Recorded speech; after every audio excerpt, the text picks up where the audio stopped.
I thought cancer was the cruelest sentence of my life, until I read the message my husband sent my twin sister. Once she's dead, everything will be ours. I trembled, gripping my phone, my heart hurting not from cancer, but from betrayal. He once whispered, "I'll take care of you in sickness or in health." Now I know. His care meant sending me to the grave faster. If you think this is just an ordinary family story, you're wrong. Subscribe now to catch our next shocking episodes. Avery stood in the kitchen barefoot on the cold marble tiles, the early morning sun filtering through the sheer linen curtains. Light gathered in her hair like threads of pale gold as she arranged a dozen white peonies in a wide glass vase. She hummed under her breath a tune without words, just breath and hope. Today was their 10th wedding anniversary. 10 years.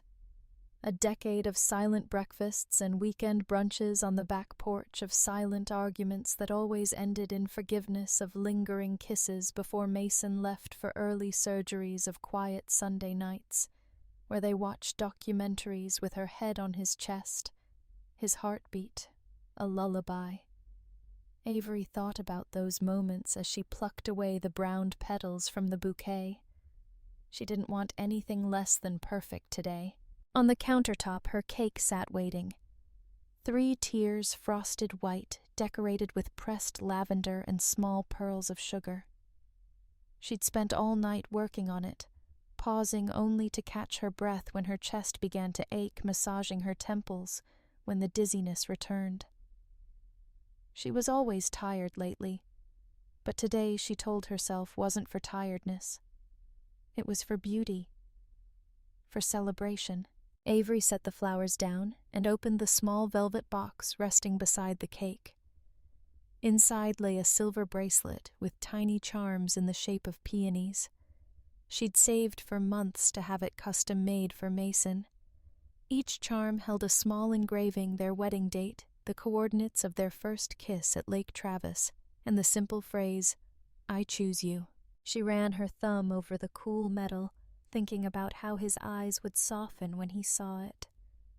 How he would smile, that half-smile of his, the one where his dimple appeared only on the right cheek, the smile he reserved only for her.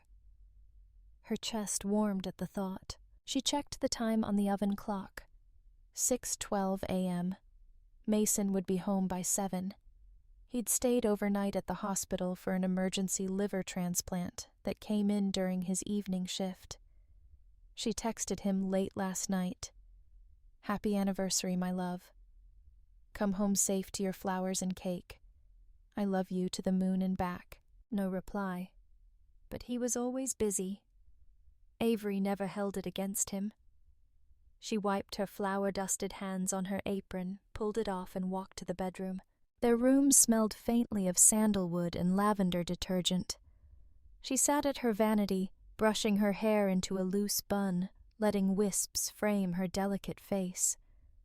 There were shadows under her eyes, a pale cast to her lips. She added a touch of rose gloss, pinched her cheeks for color. Her reflection looked back at her tired yes, but radiant in a quiet, dignified way.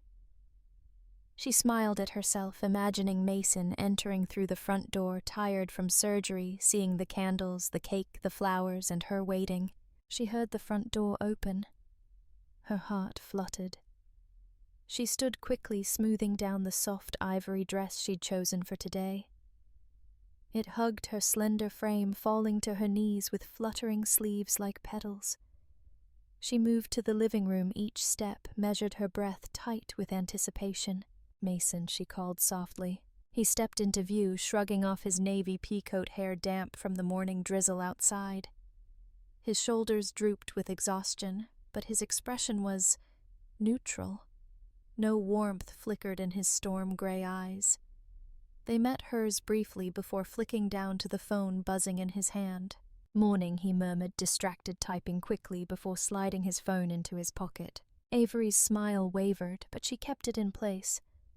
She walked forward, holding out the bracelet box with both hands. Happy anniversary, she whispered, her voice almost breaking with tenderness. I wanted you to have this. I know you don't wear jewelry often, but it's special, just like today. Mason took the box without looking at it, set it on the console table, and ran his hand down his face. He exhaled heavily. I have to shower. I smell like antiseptic and liver blood. He walked past her. Avery's arms fell to her sides. She turned, watching him disappear down the hallway to their bathroom. Her chest constricted. She pressed a hand against her sternum, massaging the spot just above her heart. Breathe, she told herself. Just breathe. She moved back to the kitchen, lighting the beeswax candles she'd set along the countertop. Their scent filled the space with warm honey and vanilla. She sliced 2 pieces of cake and placed them on small porcelain plates, arranging them neatly beside steaming mugs of coffee she'd brewed fresh just before he came in. The clock ticked. 7:15, 7:20, 7:30. Finally, Mason reappeared. Hair-damp shirt, fresh and crisp, sleeves rolled to his elbows. He picked up his coffee without sitting, taking a sip, eyes fixed on his phone screen as he scrolled through patient charts and lab results. Avery sat at the counter across from him, her slice of cake untouched. Mason, she said softly. He didn't look up. I got a call from the doctor yesterday. Her fingers trembled slightly around her fork. She set it down so he wouldn't see. Yeah, he murmured, typing again with his thumb. They said my scans. It's stage 4 now. The cancer. They said it's spreading faster than they expected. Silence. Mason didn't lift his eyes from the screen. He scrolled, paused, typed. Something scrolled again. Avery felt a hot tear slip down her cheek, but she didn't wipe it away. Her chest tightened, pain blooming like fire between her ribs. Finally, he set the phone down, exhaling through his nose. He looked at her then, but his eyes were distant gray and cold. Did they say how long? Avery blinked. Another tear fell. She shook her head. They don't know. Months, maybe. Mason nodded once, slowly. He picked up his phone again. His thumbs hovered above the screen, then began typing quickly. Avery watched the tendons flex in his strong hands, the hands that once held her face so tenderly under the moonlight at Lake Travis. Her vision blurred with tears. She whispered, almost to herself, Do you want to talk about it? About what it means for us? He didn't reply. The phone buzzed in his hands. He read, typed back. A small smile flickered across his lips for a fraction of a second before it vanished. Avery felt her stomach drop, a hollow yawning inside her chest where her heart used to be. She forced herself to breathe. Mason locked his phone, set it down, and drained his coffee in one long swallow. He didn't touch the cake. He didn't look at her as he spoke. I have to go back in by 9. I'll try to be home for dinner. And with that, he grabbed his keys from the hook by the door, shrugged on his coat, and left. The door clicked shut behind him, the sound echoing through the silent house. Avery sat alone at the counter, the peonies wilting slightly in their vase as the morning sun rose higher. The cake melted into itself on the plate. She reached out, tracing her finger through the frosting, bringing it to her lips. It tasted sweet lavender and honey, but it turned to ash on her tongue. She pressed her trembling hands together in her lap, staring at the front door. Her mind was a whirl of fog and light memories of Mason's laughter, his touch, their wedding vows whispered under a willow tree 10 years ago. She whispered into the empty kitchen, her voice a broken thread. Happy anniversary, Mason. And the only answer was the ticking of the clock echoing in the hollow cage of her ribs. Avery sat in the quiet kitchen long after Mason left, the candles flickering low, the cake growing stale by the minute. She watched the flames dance in the reflection of her untouched coffee. Her hand trembled slightly as she reached for the mug, but she stopped halfway, feeling the tremor travel up her arm into her chest. She set the mug down carefully, folded her hands together, and stared at the darkened doorway where Mason had disappeared. Her mind replayed the morning again and again, like a film loop stuck on the same jagged scene, the way he didn't look at her, the way his eyes remained flat and lifeless when she told him she was dying. She whispered softly into the empty room. "Why aren't you sad?" Silence answered. The candles sputtered the wax dripping down their sides in slow tears. She stood abruptly, scraping the chair legs against the tile floor. The sound cut through the hush like a scream. Moving to the sink, she began rinsing plates that didn't need cleaning, scrubbing at invisible stains, her hands raw and red under the scalding water. She needed to feel something. Anything other than this gaping hole that threatened to swallow her whole. Her gaze shifted to the hallway where Mason had left his phone charging on the entryway table. She frowned. Mason never forgot his phone. It was practically grafted to his palm, buzzing with urgent texts from residents, from colleagues, from hospital administrators, demanding decisions only he could make. Or from whoever had made him smile this morning. Avery dried her hands and walked slowly to the phone. It lay there, screen-black charging cord curling like a snake around itself. She hesitated. Her chest tightened with guilt. They didn't keep secrets, she reminded herself. Or she didn't. She reached out, picked it up, her reflection warping across the glass. The phone unlocked with her face. Mason had added her as a secondary facial recognition ID last year when he was recovering from wrist surgery and needed her to check his patient notifications. She remembered how intimate it felt then, how trusted. Now the phone felt like a live grenade in her hand. Avery took a slow breath, her heart hammering so loud she thought she might faint. She scrolled past the notifications from the hospital, the pharmacy, the private golf club he belonged to. Then a name flashed at the top of a thread. Lily. She froze. The blood drained from her face, leaving her cold, unsteady. She clicked the message. Her eyes scanned quickly, hungrily, though part of her screamed to stop, to put the phone down before it burned her alive. Lily Morning. Did you tell her Mason numb? Lily. Why not Mason? Not yet. Lily. You promised me. Mason. She told me today. Stage 4. Lily. Wow. Guess we don't have to wait too long. Mason. Yeah. Lily. When she's gone, we'll have everything. Finally. Mason. I know. Avery read the last line over and over until the words blurred and tears splashed onto the screen, streaking across Lily's name. Her thumb trembled as she scrolled up to see the contact photo. It was Lily, her twin sister, smiling into the camera, with the same sea-glass green eyes Avery saw every morning in her own reflection. Lily had a crescent moon tattoo under her left ear, their private symbol when they were children, when they still whispered secrets under the blankets at night and believed the world was theirs alone. Her knees buckled. She sank down against the wall phone, clutched to her chest as if it could anchor her back into her body. The cool wood floor pressed into her thighs through the thin fabric of her dress, grounding her to something real, while her entire world splintered and cracked around her. She gasped through sobs that came in violent waves, each breath sharp and ragged. She pressed her fist against her mouth to muffle the screams rising in her throat, the feral sounds of a wounded animal trapped in a cage. Why? That single word pulsed through her skull like a siren. Why, Mason? Why, Lily? Why them together? Why now, when she was dying?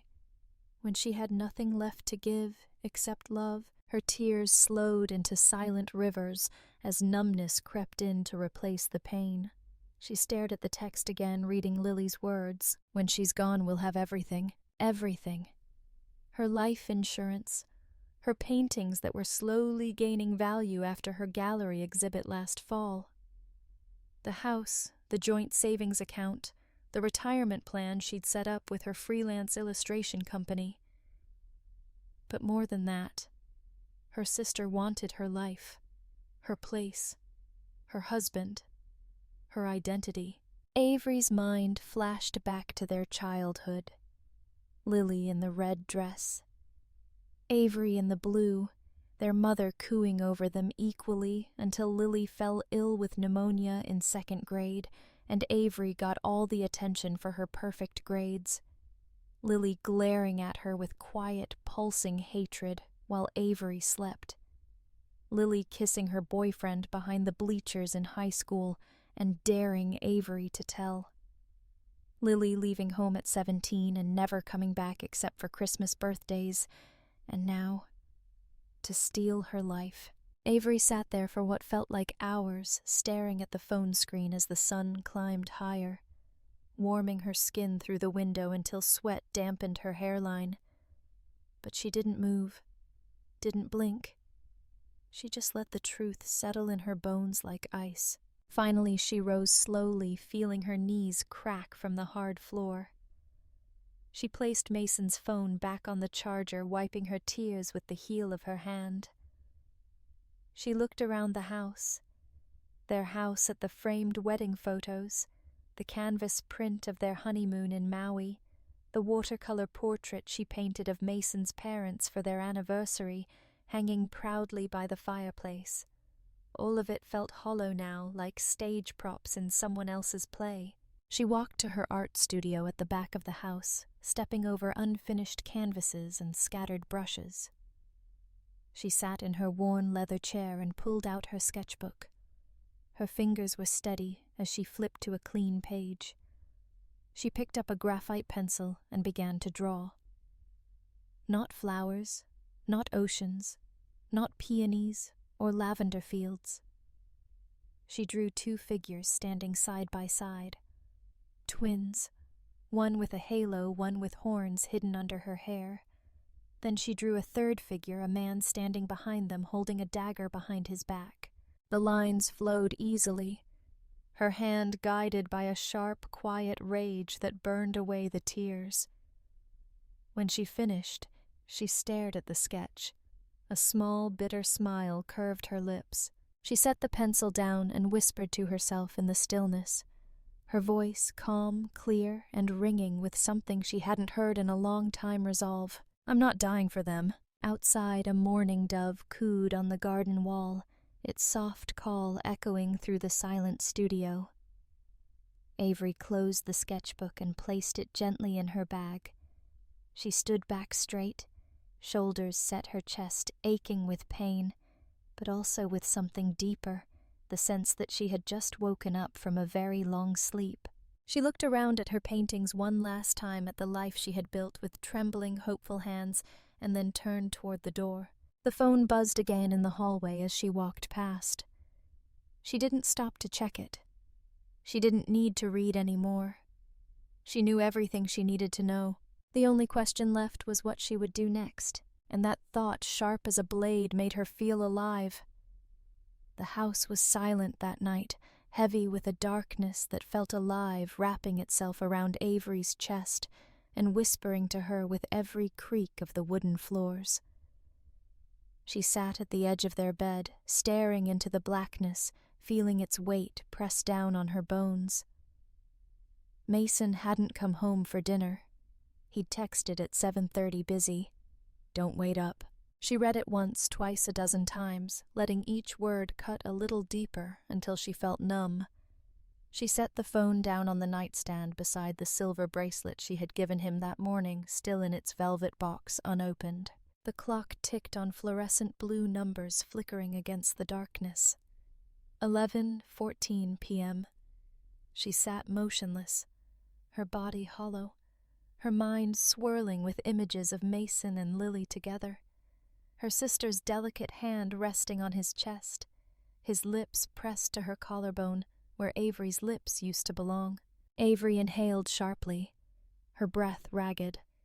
She blinked into the darkness and felt something shift inside her. A silent breaking, or maybe an awakening. Slowly she stood, bare feet pressing into the cool oak floors. She moved through the room like a ghost, opening her closet and pulling down her small leather duffel.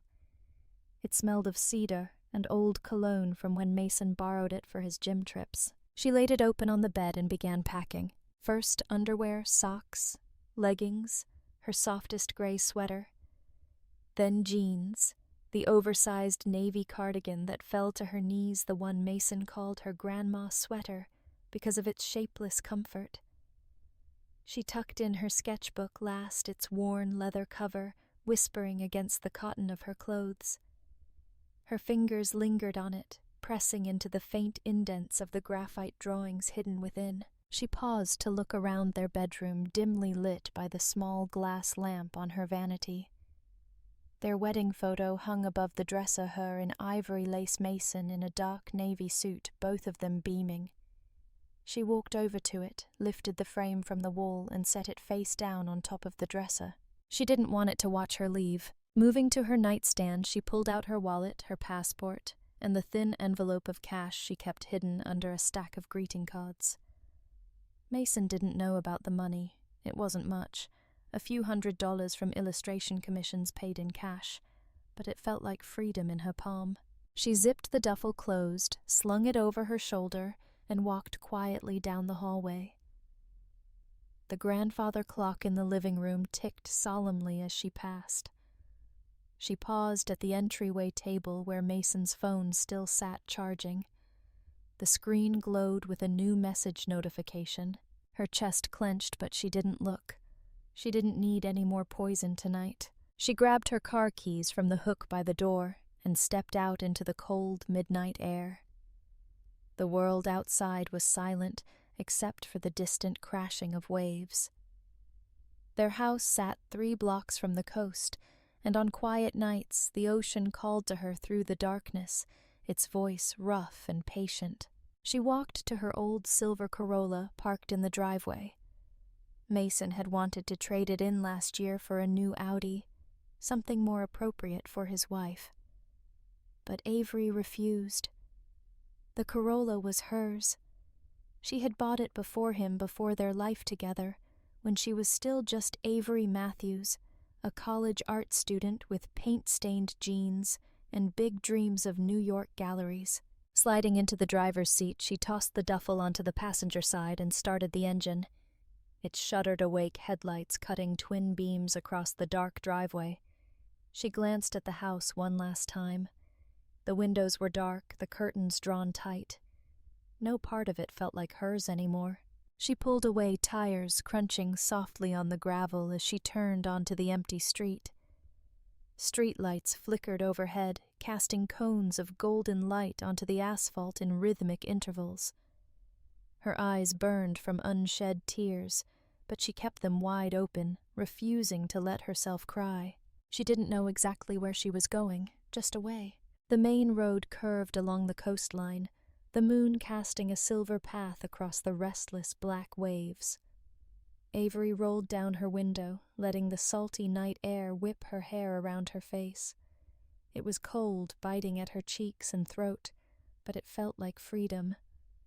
She pressed her foot down harder on the gas, the Corolla's engine groaning in protest as she pushed past 40, 50, 60 miles per hour. The highway signs blurred past her seaside motel. Vacancy, Ocean View Inn, weekly rates, Mariner's Rest, free Wi-Fi. She pulled off the highway at an unmarked exit and drove down a dark, narrow road lined with dunes and scattered palms bent low from the sea winds. At the end stood a squat 2-story building with peeling blue paint and a flickering neon sign, Gull's Nest Motel. She parked in the gravel lot, engine ticking as it cooled. The ocean roared in the distance, hidden by dunes and darkness. She could smell the brine, could taste the salt on her lips as she breathed. Grabbing her duffel, she walked into the motel lobby. A middle-aged man sat behind the plexiglass window reading a tattered paperback. He didn't look up until she slid her ID under the slot. One night he asked, his voice rough with sleep. Avery shook her head. "A week," she said. Her voice surprised her. Calm, strong, not the voice of a woman running away from her husband and sister, not the voice of a dying woman. He nodded, tapping on a yellowed keyboard. 85 a night, cash only for the week. She slid the envelope under the slot. He counted quickly, handed her a tarnished brass key with a plastic tag labeled Room 17, second floor end of the hall. She thanked him and turned away, climbing the creaking outdoor stairs under the flickering fluorescent lights. The night air whipped around her, tangling her hair into knots as she walked down the narrow walkway. She unlocked Room 17 and stepped inside. The room smelled of stale bleach and damp carpet. A single queen bed covered in faded seashell print linens took up most of the space. A chipped dresser sat beneath a dusty mirror. Heavy beige curtains hid the balcony window.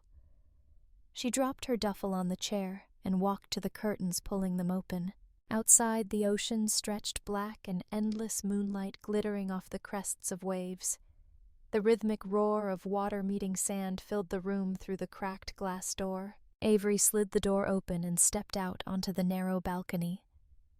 The railing was rusted under her palms. The wind tore through her thin sweater, chilling her skin to gooseflesh, but she didn't care. She closed her eyes, tilted her head back, and inhaled the salt air deep into her lungs. She stood like that for a long time, feeling the ocean wind whip through her, as if trying to cleanse her from the inside out. Finally, she turned back inside, slid the door shut, and locked it. She rummaged in her duffel for her leather sketchbook and her pen. Sitting cross-legged on the bed, she flipped to a clean page. The room light hummed above her, casting a dim yellow glow across the lined paper. She pressed the pen to the page and began to write. If I'm going to die. She paused, the pen hovering. Her chest rose and fell in slow, even breaths. Then at least I will die free. She set the pen down, her hand shaking slightly. Closing the journal, she pressed it to her chest, feeling her heart pound beneath the cover, feeling it beat with something that felt like purpose, like a whisper of life she hadn't felt in years. Outside, the ocean thundered against the shore, relentless and wild. She lay down on the bed, fully clothed, the sketchbook clutched against her chest, staring at the ceiling until her eyes closed and the sound of the waves rocked her into a dark, dreamless sleep. The sun was just beginning to rise, a thin blade of pale gold cutting through the horizon, when Avery woke. She hadn't meant to fall asleep, let alone sleep through the entire night. Her neck ached from lying crooked across the hard motel pillow, and her body felt heavy with exhaustion, but it was the good kind of heaviness, the kind that reminded her she had survived another night. She rolled out of bed, bare feet hitting the scratchy carpet. The ocean roared outside her balcony, louder now, the tide pushing closer to shore with every passing minute. She pulled on her sweater, grabbed her sketchbook, and slipped out of the room. The motel parking lot was still and empty except for an old pickup truck covered in sea salt. Seagulls circled overhead, their cries sharp in the cold morning air. Avery crossed the small road and stepped onto the dunes, her shoes sinking into the cool, damp sand. She walked down to the shoreline where the ocean clawed at the beach with frothy fingers. The waves sprayed her jeans with salt water, but she didn't care. She stood there, letting the water bite at her ankles, watching the sun break free of the sea's edge in blazing silence. She closed her eyes and let the wind whip her hair around her face, tangling it across her lips and lashes until she tasted salt. Her chest ached with something deep and sharp, an ache that had nothing to do with cancer and everything to do with betrayal. The cold morning air burned her lungs as she breathed it in again and again until her chest hurt so badly she had to crouch down, pressing her palms into the wet sand to keep from collapsing. "Hey!" The voice cut through the thunder of the surf like a knife, deep, rough, not unkind. Avery looked up. He stood 10 feet away, his silhouette framed by the rising sun. Tall, lean, messy black hair curling against his neck, dark stubble shadowing a sharp jaw. Tattoos curled down his throat and across his arms, bold lines of black ink disappearing beneath the sleeves of a frayed army green jacket. His jeans were ripped at the knees, sandy and wet. He wasn't wearing shoes. For a moment they just stared at each other, the only sound between them the crashing waves and the gulls screaming overhead. "Morning," he said, his lips curving into a half-smile. His voice was softer now, but still carried an edge that sounded like a dare. Avery swallowed hard. "Hi." He tilted his head slightly, studying her. "You okay?" he asked. She almost laughed at the question, but her chest was too tight. She shook her head and dropped her gaze to her hands coated in damp sand. "I'm fine," she whispered, knowing it was a lie so obvious he'd hear it even over the ocean. He didn't say anything for a while. She felt his eyes on her, felt them scrape away her skin and bone until they hit something real underneath. Finally he said, "You don't look fine." Avery blinked up at him, squinting into the brightening sun. "And what do I look like?" Her voice was brittle as sea glass, sharp enough to cut if he pressed too hard. He shrugged. "Like you're drowning without even being in the water." She inhaled sharply, feeling that truth pierce her chest like a spear. He was right. God, he was so right it hurt. She looked away out at the churning gray waves. "Why are you here?" she asked, needing to deflect to push him away before he saw too much. "Could ask you the same thing," he replied. "I come here every morning before work." "Work?" She laughed softly, bitterly. "What kind of work starts before dawn on a beach?" He smirked, lifting his arm to scratch the back of his neck, revealing swirling tattoos that wrapped around his wrist and disappeared under his sleeve. "Tattoo shop opens at 9. I come here before that." "Clears my head." "A tattoo artist," she said, as if confirming it for herself. It suited him. The ink, the scruff, the dark eyes that missed nothing. "Ethan," he said, sticking his hand out toward her. She hesitated before taking it. His grip was warm and firm, his palm calloused in a way that felt grounding. "Avery," she said softly.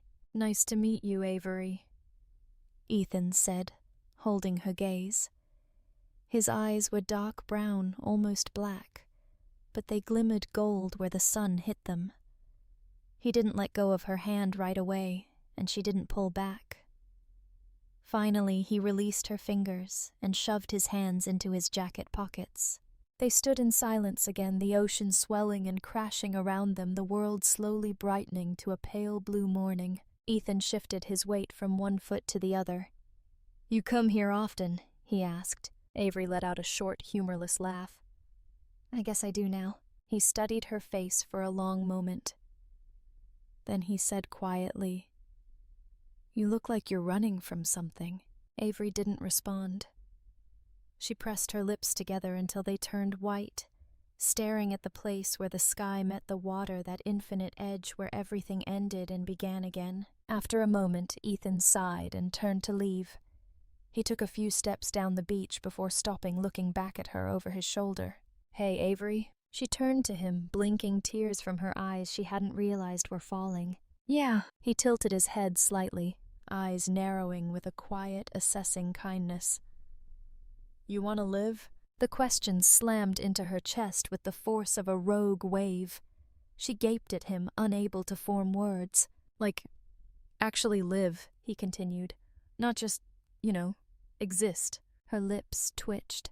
A bitter, broken smile ghosted across her face. "I'm dying," she whispered, her voice carrying just enough over the wind for him to hear. Ethan shrugged his eyes, never leaving hers. "Yeah, so's everyone else. Question is, you want to live before you die?" She felt something shift in her chest then. A crack in the ice. A whisper of something dangerously close to hope. She swallowed hard, her throat tight, her heart hammering so loud she was sure he could hear it. "I don't know," she said honestly. The words tasted like blood and salt on her tongue. Ethan smiled then, wide and reckless, and for a moment he looked so beautiful it hurt. "Good thing I do," he said. Come find me when you're ready. He turned and walked away barefoot in the sand, leaving a trail of dark footprints that the waves rushed to erase. Avery watched him go, her chest heaving with breaths she hadn't realized she was holding. She pressed her trembling fingers to her lips, tasting the salt of her tears and the sea. I'm dying, she whispered again to the roaring ocean, but this time it didn't sound like surrender. It sounded like a question. And somewhere deep inside her, buried under grief and rage and cancer, a tiny, fragile voice whispered back, maybe not yet. The tattoo shop smelled like antiseptic and burnt coffee.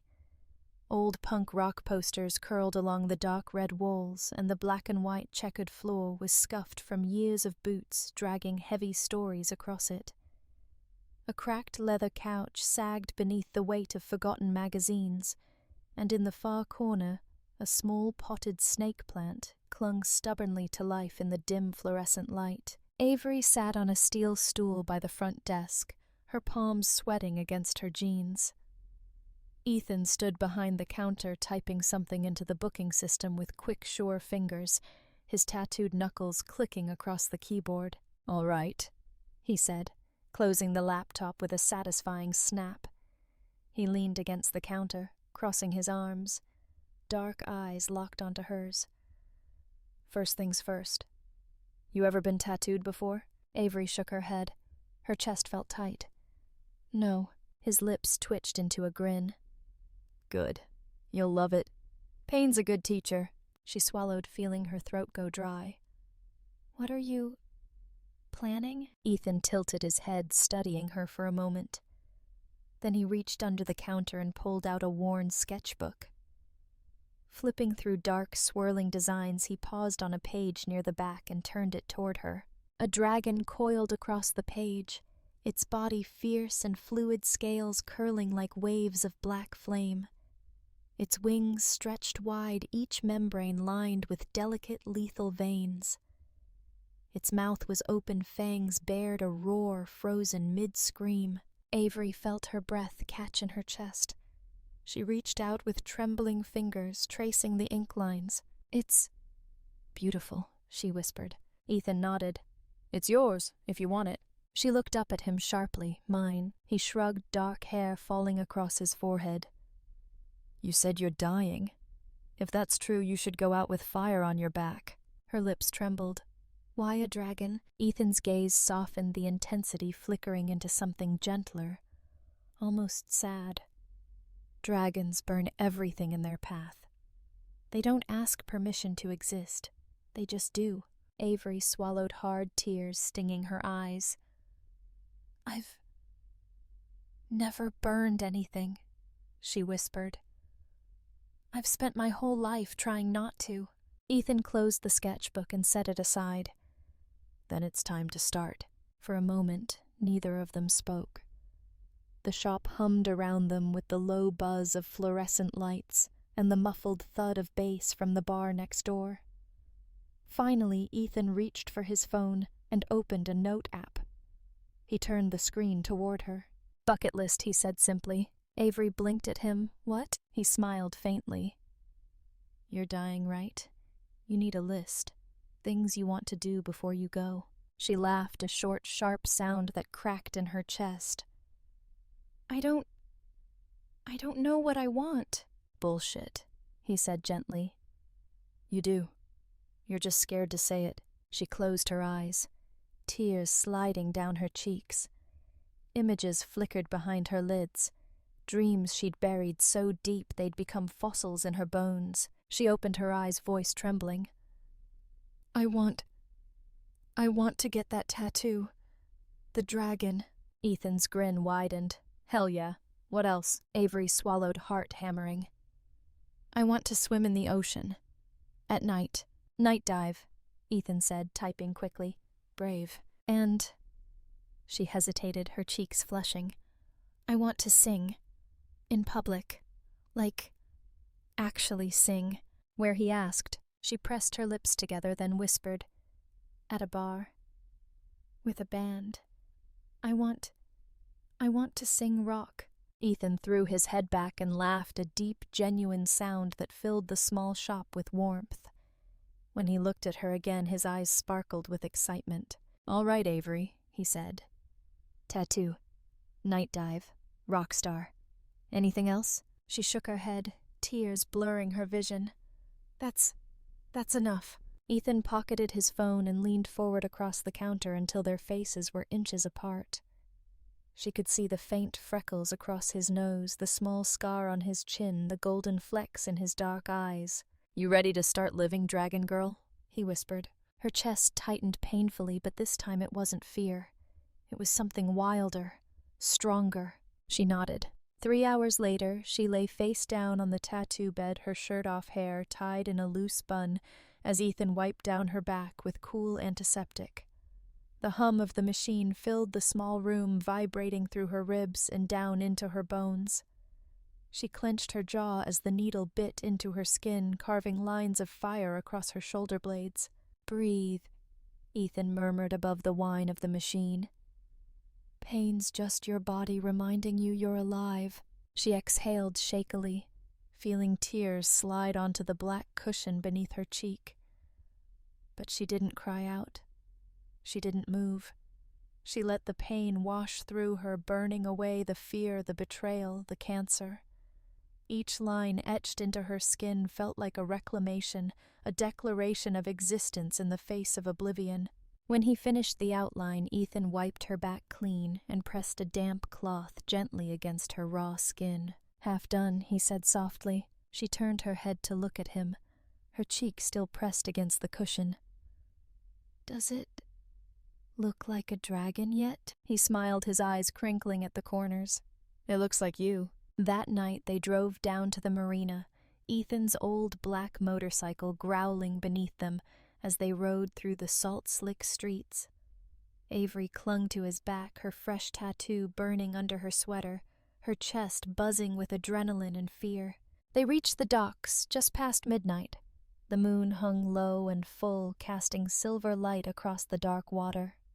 Waves lapped against the wood pilings, whispering secrets only the ocean could keep. Ethan stripped off his jacket and t-shirt, revealing tattoos that wrapped across his chest and down his ribs. Wolves, mountains, storm clouds. He turned to her, dark hair falling across his eyes. "You ready?" he asked. Avery looked at the water, black and bottomless, glittering with moonlight. Her heart thundered in her chest, every cell screaming at her to run back to solid ground. But she didn't move. Instead, she pulled off her sweater, leaving only her thin tank top and jeans. The cold wind whipped against her raw tattoo, making her gasp. Ethan grinned, stepping to the edge of the dock. On 3, he said. 1. She stepped up beside him, her bare toes curling over the rough wood. 2. She closed her eyes, feeling tears slip down her cheeks. 3. They jumped. The water swallowed her whole, cold and black and infinite. For a terrifying moment, she couldn't breathe. Her chest burned, her ears roared, her mind screamed. Then she broke the surface, gasping, laughing, crying all at once. The moon blazed above them, and Ethan was beside her, treading water with strong, steady arms. He grinned at her teeth, white in the darkness. Still dying, he shouted over the crashing waves. She laughed, a wild, ragged sound that carried out over the water. "Not tonight," she shouted back. And for the first time in her life, she felt like a dragon. The morning began like every other for Mason. He parked his Tesla in the private hospital garage, straightened his navy tie in the rearview mirror, and checked his phone for the overnight lab results from his transplant patients. Numbers, acronyms, dosages. All of it neat and logical, controllable, in a way life rarely was. But as he scrolled past the final lab notification, his eyes caught on an unfamiliar email alert from their joint bank. Alert withdrawal attempt denied. Account frozen pending verification. He frowned, thumb flicking the screen rapidly. He tried logging into their banking app. Password incorrect. Try again. His pulse quickened, the sensation crawling up his neck and tightening around his jaw. He re-entered the password more forcefully this time. Incorrect. Account locked. Call customer service. He slammed his phone down onto the leather console, his reflection glaring back at him from the glossy dashboard. For a moment, the hospital garage was silent, except for the ticking of his Rolex. Then he grabbed his phone again, scrolling to Avery's contact. He called once, straight to voicemail. Called again, still voicemail. The sound of her voice cheerful and sweet, echoing through the line. "Hi, it's Avery. Leave me some sunshine after the beep." He ended the call before the beep even came. He sat there staring at his hands gripping the steering wheel so hard his knuckles whitened. Then he called Lily. Lily answered on the third ring, her voice husky with sleep. "Mason. What's wrong? Where is she?"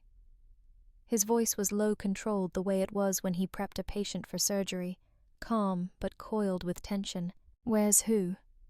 Lily mumbled, yawning. He heard rustling sheets and imagined her in bed hair spread out across her white pillows, her pale shoulder bare against the cotton. "Avery," he snapped. "She's not answering, and the account is locked." She changed the password. There was silence on the other end. Then the faint sound of her sharp inhale. "What do you mean she changed it?" Lily's voice was no longer sleepy. It was sharp awake, the words slicing through the morning stillness of her apartment. "I mean, I can't access it. None of it. And she's gone." "Gone where? How the hell would I know?" Mason shouted, slamming his palm against the steering wheel. The horn blared briefly in the empty garage, echoing off the concrete pillars. He closed his eyes, breathing heavily through his nose. Lily was quiet for a long moment. Then in a voice so soft he barely heard it, she whispered, "The will isn't signed yet." Mason's eyes snapped open. His heart began to pound with a deep, pulsing panic. What? The amendment to her will? Lily said, her voice trembling now. "You know, the one naming me as secondary beneficiary after you. It's still unsigned. We were supposed to do it this week." Mason cursed under his breath, his mind racing. He thought of the life insurance policy he'd taken out last year without telling her the silent plan they'd built together over late-night calls when Avery was asleep upstairs. She dies. He collects. Lily moves in. They split the inheritance. Simple. Clean. Painless. Except now it wasn't. "Call your lawyer," Mason said through gritted teeth. "I already did," Lily replied quickly. "He says if she changes her will before she dies, we get nothing." The words "before she dies" hung between them like a noose. Mason felt his vision narrow, a hot roaring in his ears. He couldn't breathe. He slammed the car into drive and peeled out of the garage tires, squealing against polished concrete. "Where are you going?" Lily shouted into the phone. "I'm going to find her," he growled. How she demanded panic rising in her voice. "I'll hire someone," Mason said. "Don't call me again until I tell you to." He ended the call before she could reply, tossing the phone onto the passenger seat. He gripped the wheel so hard his arms shook, weaving through morning traffic with reckless speed. The world blurred past him in streaks of gray and green and blue. None of it mattered. Only Avery mattered now. Only the money. Meanwhile, in her small apartment, lined with cream curtains and succulents, Lily paced barefoot across the hardwood floor, her silk robe slipping off one shoulder. Her mind buzzed with terror. She moved to her desk and flipped open the navy leather folder labeled Estate Planning. Inside, crisp legal documents lay in silent judgment. She ran her finger down the page that read, "Beneficiary Change Request. Avery J. Caldwell." The signature line was blank. Her stomach twisted into a cold, sick knot. She grabbed her phone and called Mason back. Voicemail. She called again. Still voicemail. Rage flared hot in her chest, flooding her veins with acid. "Pick up, pick up, pick up," she whispered frantically. When he didn't, she threw the phone onto the couch and collapsed beside it, burying her face in her trembling hands. This wasn't how it was supposed to go. Avery was supposed to stay sick, quiet, compliant. She was supposed to sign the amendment, leave everything in place, die peacefully, and drift away like the pale ghost she'd become. Lily was supposed to step into her sister's life, her house, her husband's bed, wearing her perfume and her jewelry, becoming the woman she was always meant to be. Instead, Avery had run. She sat there for a long time, listening to the sound of her own ragged breathing echoing through the silent apartment. Finally, she stood wiping her tears with shaking hands. She walked to the kitchen, poured herself a glass of water, and stared at her reflection in the microwave door. Her own eyes stared back at her, green and empty. She picked up her phone again and scrolled to her recent calls. At the bottom was a name she hadn't dialed in years. Dean Winters, private investigator. She pressed the call button. Winters Investigations. Dean, it's Lily, she said, her voice trembling. I need your help. Lily Caldwell. The voice drawled on the other end. She could hear the smirk in his words. Been a long time. What can I do for you? I need you to find someone, she whispered. Who? My sister. There was a pause, then a low chuckle. You always did have family issues, sweetheart. Usual rates apply. I don't care, Lily snapped. Just find her. Where was she last seen? At home, Lily said softly. Her voice cracked. With my fiancé. Dean let out a low whistle. Now that's a story. This isn't a story, Lily whispered. This is my life. He chuckled again. Send me her details. I'll get started today. She ended the call. Her hands trembling so violently she almost dropped the phone. She pressed it against her forehead, breathing raggedly. Then she opened her contacts and texted him Avery's full name, date of birth, last known address, and a photo from Facebook. Avery, in a soft blue dress, standing beside Mason, with a smile that didn't reach her eyes. She watched the text deliver read at 8:47 a.m. Then she set the phone down, poured herself another glass of water, and stared blankly out the window at the city waking up around her. Somewhere out there, Avery was alive, and that was a problem Lily couldn't afford to have. The buzzing of the clippers was loud in the small back room of the tattoo shop. Avery sat on a cracked black leather stool, the smell of disinfectant and old smoke curling around her. Her hands were clenched in her lap so tightly her knuckles whitened, but she forced herself not to flinch as Ethan clicked the clippers on. You sure? He asked, his voice low and calm above the hum of the blades. She looked at him in the mirror. He stood behind her, sleeves rolled up to reveal thick black tattoos wrapping around his forearms like shadows. His eyes caught hers in the glass, dark and steady. The corners crinkled, but he didn't smile. He just waited. Avery swallowed hard, her throat dry as sand. She met his gaze with everything she had left in her chest. I'm sure. He nodded once. His big hand rested gently on the top of her head, steadying her, and then she felt it, the first lock of her hair falling away, brushing her bare shoulder before drifting to the floor like dying petals. She sucked in a sharp breath. Tears burned her eyes, but she refused to let them fall. She watched in the mirror as the strands slipped away one by one, revealing the curve of her skull, pale under the harsh overhead light. The cold air licked at her exposed skin, sending shivers down her spine. He moved around her with quiet precision, his tattooed hands firm but careful. Every buzz of the clippers sent vibrations through her bones, her hair piled on the tile floor at her feet, a golden halo now severed. You okay? Ethan asked softly. She nodded, unable to speak. Her chest felt too tight for words. Her reflection blurred with tears, but she blinked them away, refusing to look away from herself. For the first time in her life, she wanted to see who she really was under everything she'd hidden behind. Finally, the clippers went silent. Ethan set them down gently on the metal tray beside his station. He brushed away the loose hairs clinging to her neck with a warm, damp towel, his touch slow and almost reverent. "Look," he said, his voice barely above a whisper. Avery lifted her eyes to the mirror. The woman staring back at her was almost unrecognizable. Her scalp gleamed under the fluorescent lights. Cheekbones, sharper eyes, larger, greener blazing with something fierce and wild. She pressed her fingers to her scalp, feeling the fine stubble prick against her skin.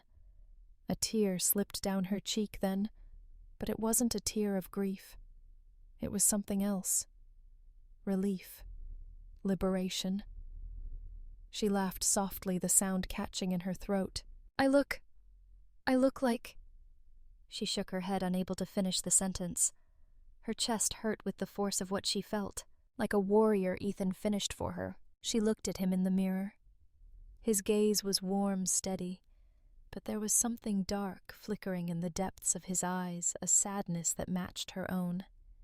He lifted the hem of his black t-shirt, revealing the tattoos across his ribs, a phoenix wing's outstretched flames licking up around its body. "This next part's gonna hurt," he said, letting the shirt fall back into place. "But you can handle it." Avery nodded, wiping the tear from her cheek with the back of her hand. "Do it." She lay on her stomach on the padded tattoo bed, her fresh shaved head turned to one side cheek, pressed against the cool vinyl.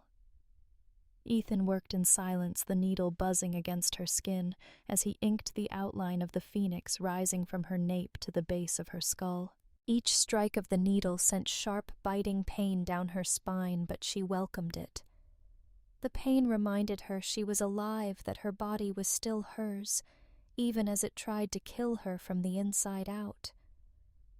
She focused on her breathing, slow and steady, eyes half closed, as tears slid silently onto the paper cover below her face. Between passes, Ethan paused to wipe away the blood and ink, his hand steady on the back of her neck. Fingers warm against her trembling skin. "Why a phoenix?"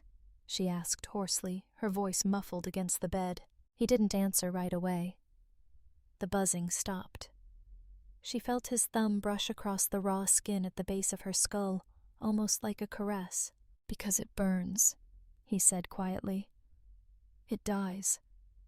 And then it comes back. Stronger. It's the only myth where dying isn't the end." She closed her eyes, letting those words settle into the hollow spaces inside her chest. For a moment the pain faded, replaced by a warmth that spread through her like a small defiant flame. When he finished the shading and wiped away the last streak of ink, he pressed a clean pad gently against her skin and stood back. "It's done," he said, his voice low. She sat up slowly, her body stiff and aching. He handed her a small mirror, and she held it up to see the back of her head reflected in the wall mirror. The phoenix spread its wings wide across her nape, flames curling into the fine stubble of her scalp, the tips fading into delicate wisps of black smoke. She touched it gently, wincing at the sting, but she couldn't stop smiling. For the first time in what felt like a lifetime, she saw herself. Not the dying woman, not the betrayed wife, not the quiet sister. Just Avery. Warrior. Survivor. Flame. "Stand up," Ethan said. She blinked at him. "What?" "Stand up," he repeated, pulling out his phone. "Turn around." She obeyed, feeling self-conscious under the harsh lights, her scalp still stinging her back raw. She turned to face him, hugging her arms around her chest. "Don't hide," he said softly. "Look at me." She dropped her arms.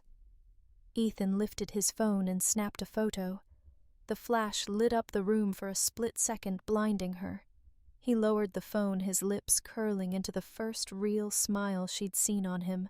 "Come here," he said. She walked over, her knees trembling slightly from adrenaline and pain.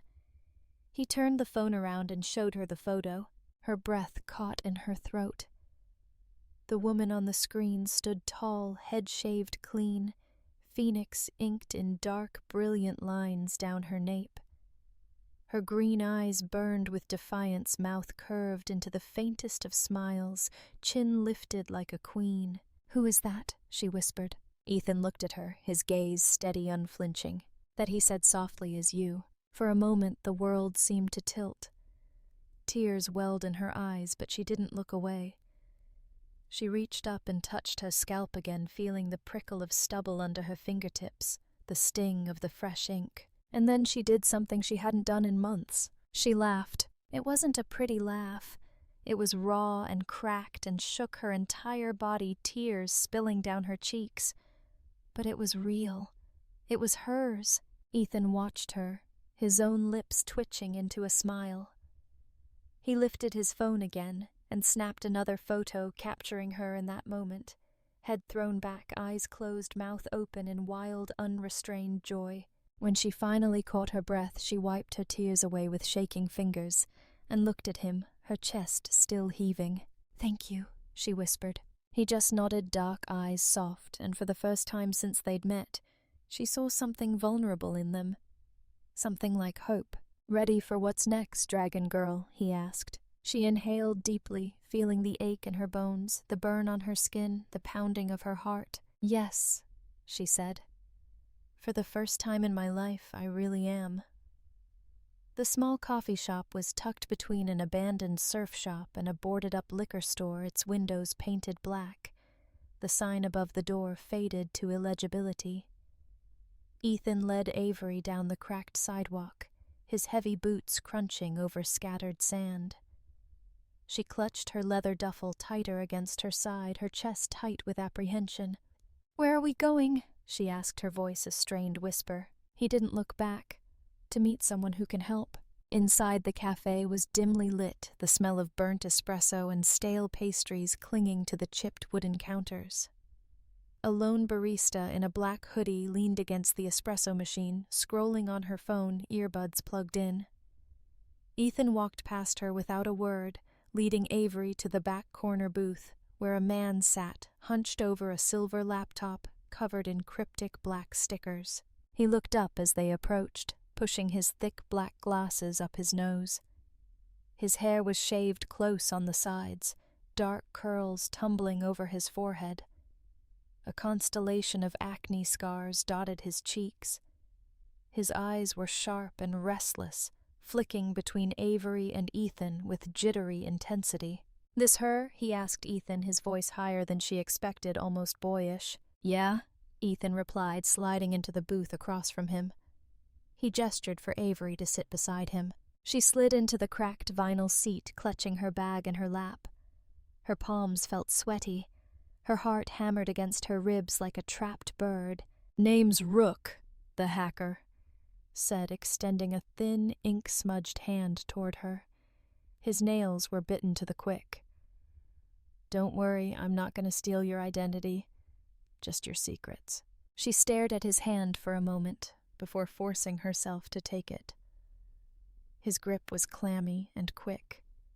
He pulled away, almost immediately, turning back to his laptop and tapping rapidly across the keys.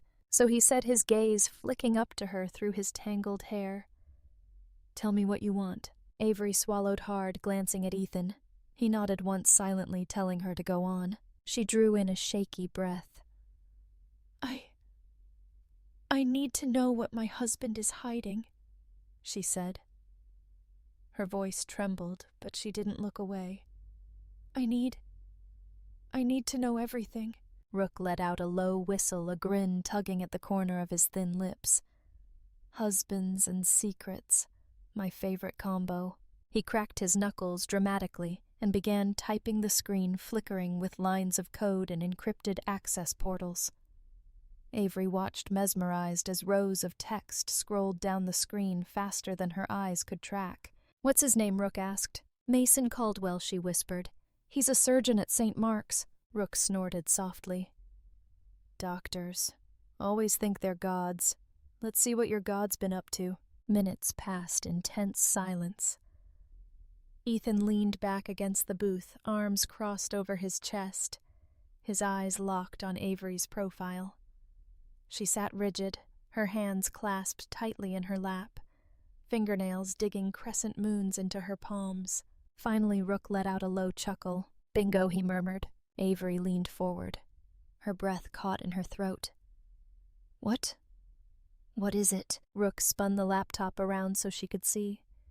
The screen displayed a string of financial records, bank account transfers, and insurance policy statements. Your husband Rook said tapping a long finger against the screen has been a very busy boy. She scanned the records, her vision blurring as tears welled in her eyes. There it was, in black and white, multiple withdrawals from their joint savings, transferred into an offshore account registered under a shell corporation called Gray Sun Holdings, LLC. An insurance policy worth over $2 million, with her name listed as the insured and Mason as sole beneficiary. Recent payments to a casino in Reno, thousands of dollars wired out each week under coded transaction tags. Her chest tightened painfully. What is that? She whispered, pointing to the casino's name. Rook grinned wolfish and amused. Black Tower Casino, underground poker and black market laundering front. The feds have been watching it for years but can't pin anything solid. Your husband's got an addiction problem, Princess, or he's laundering cash. My bet is both. Avery shook her head, tears slipping down her cheeks. No, he's not a gambler. Rook raised an eyebrow. Everyone's a gambler when it comes to dirty money. She pressed her trembling fingers to her lips, nausea twisting in her stomach. The room tilted around her. Ethan reached out his warm hand, curling over hers, steady and grounding. There's more. Rook continued, scrolling further down the page. Payments to a personal account registered under the name Lily Matthews. Avery's head snapped up. My sister, she whispered. Rook nodded, tapping the screen again. Your husband's been transferring monthly payments to her since last December. Small amounts at first, then bigger chunks. Last week's transfer was $50,000. A sob tore from her throat, raw and jagged. Ethan squeezed her hand tighter, his thumb stroking across her knuckles. Why? Avery gasped, her chest heaving. Why would she? Rook shrugged his fingers, still flying across the keys. Because money's thicker than blood, Princess. Always has been.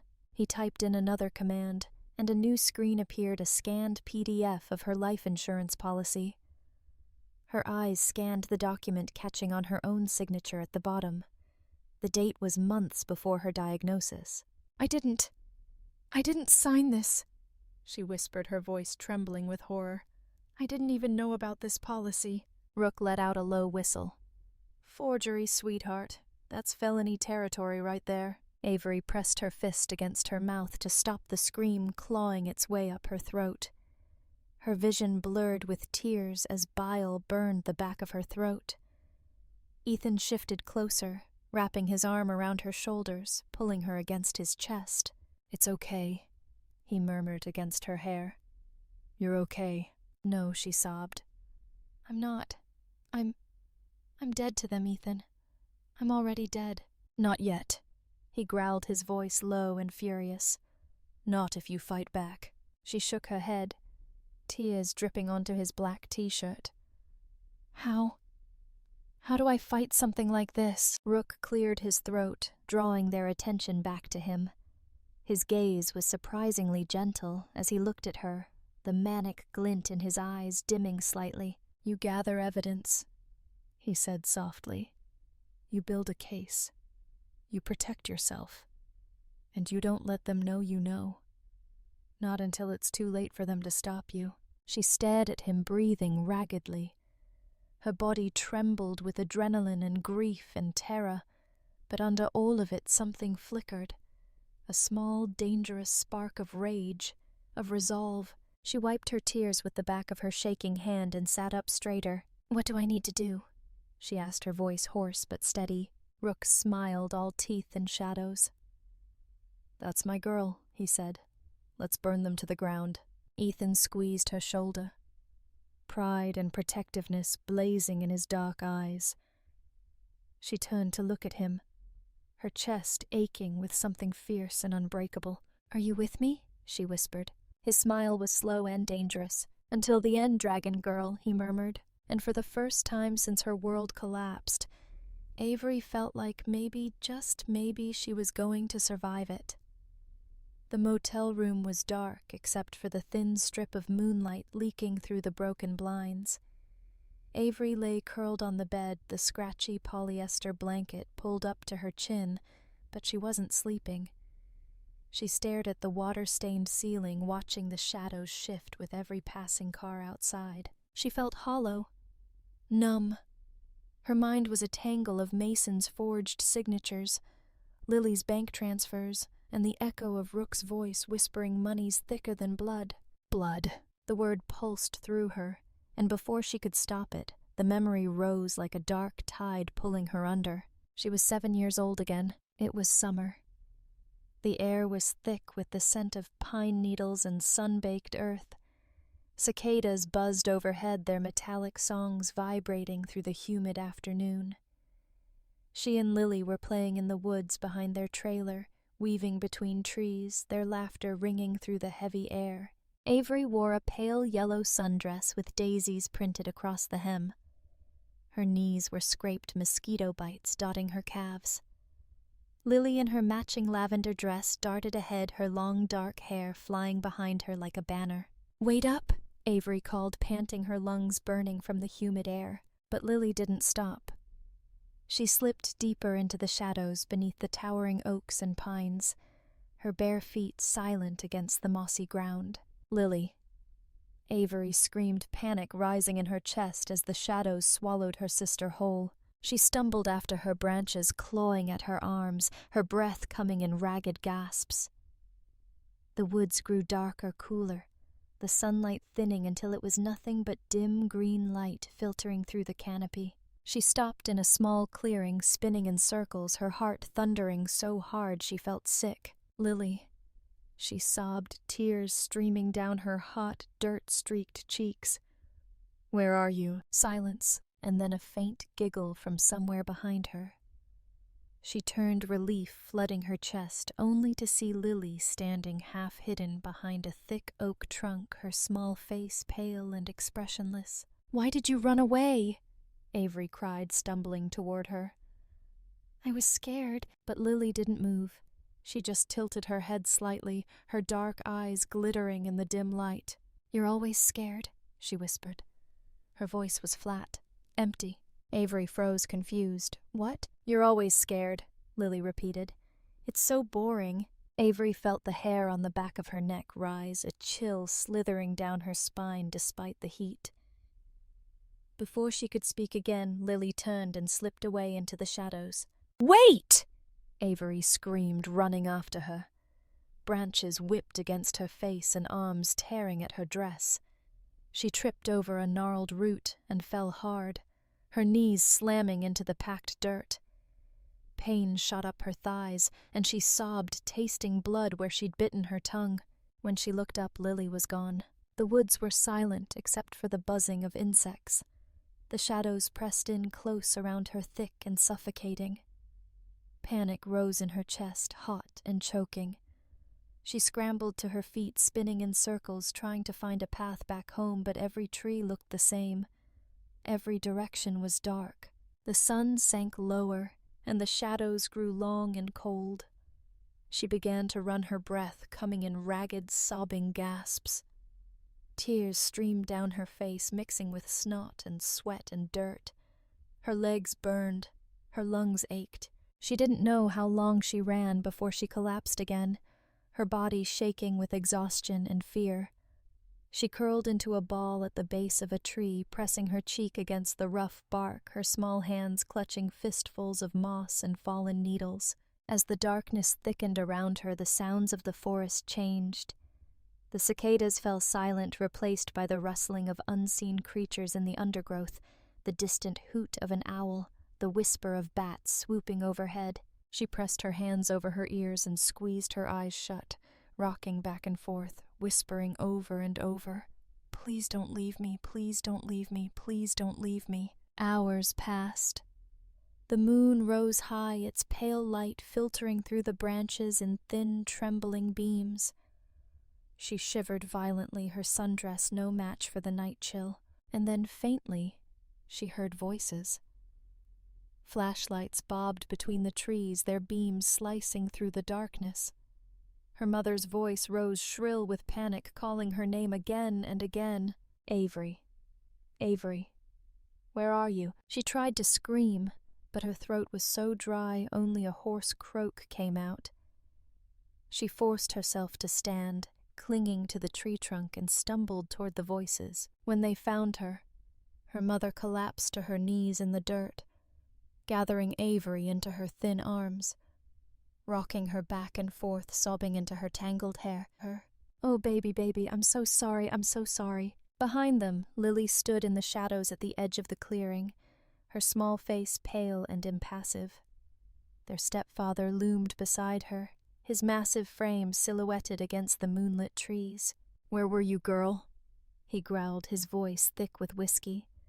He grabbed Avery's arm, his grip bruising. "You make your mama cry like that again, I'll teach you what it means to be alone." She whimpered, shrinking against her mother's chest. He yanked her away, dragging her to her feet. His fingers dug into the soft flesh of her upper arm as he shook her hard enough to rattle her teeth. "You hear me?" He snarled, his breath hot and sour against her cheek. "Yes," she whispered, tears streaming down her face. "I'm sorry." He released her with a shove that sent her sprawling to the ground. Her mother knelt beside her, pressing trembling fingers against the fresh bruises on her arm, her eyes glassy and vacant. Lily watched it all silently, her dark eyes glittering. As their stepfather turned to lead them home, Lily stepped forward and leaned down close to Avery's ear. "I told you," she whispered, her voice flat and cold. "You're always scared." The memory faded, but its echo lingered in Avery's chest, leaving her breathless and shaking. She lay on the motel bed, staring at the cracked ceiling, her heart thundering against her ribs. All these years, she'd tried to convince herself that Lily loved her, that her sister's cruelty was just childhood jealousy. But now, staring at the broken blinds casting shadows across her bare scalp, she saw it for what it was. Lily had always been waiting for her to disappear. A sob tore from her throat, ragged and broken. She pressed her fist against her mouth to keep from screaming, tears streaming down her temples into her hair. In the dark motel room, the shadows pressed close around her, whispering the same words over and over. "She left you then. She'll leave you again." Avery curled into a tight ball under the thin motel blanket, her phoenix tattoo burning against her raw skin.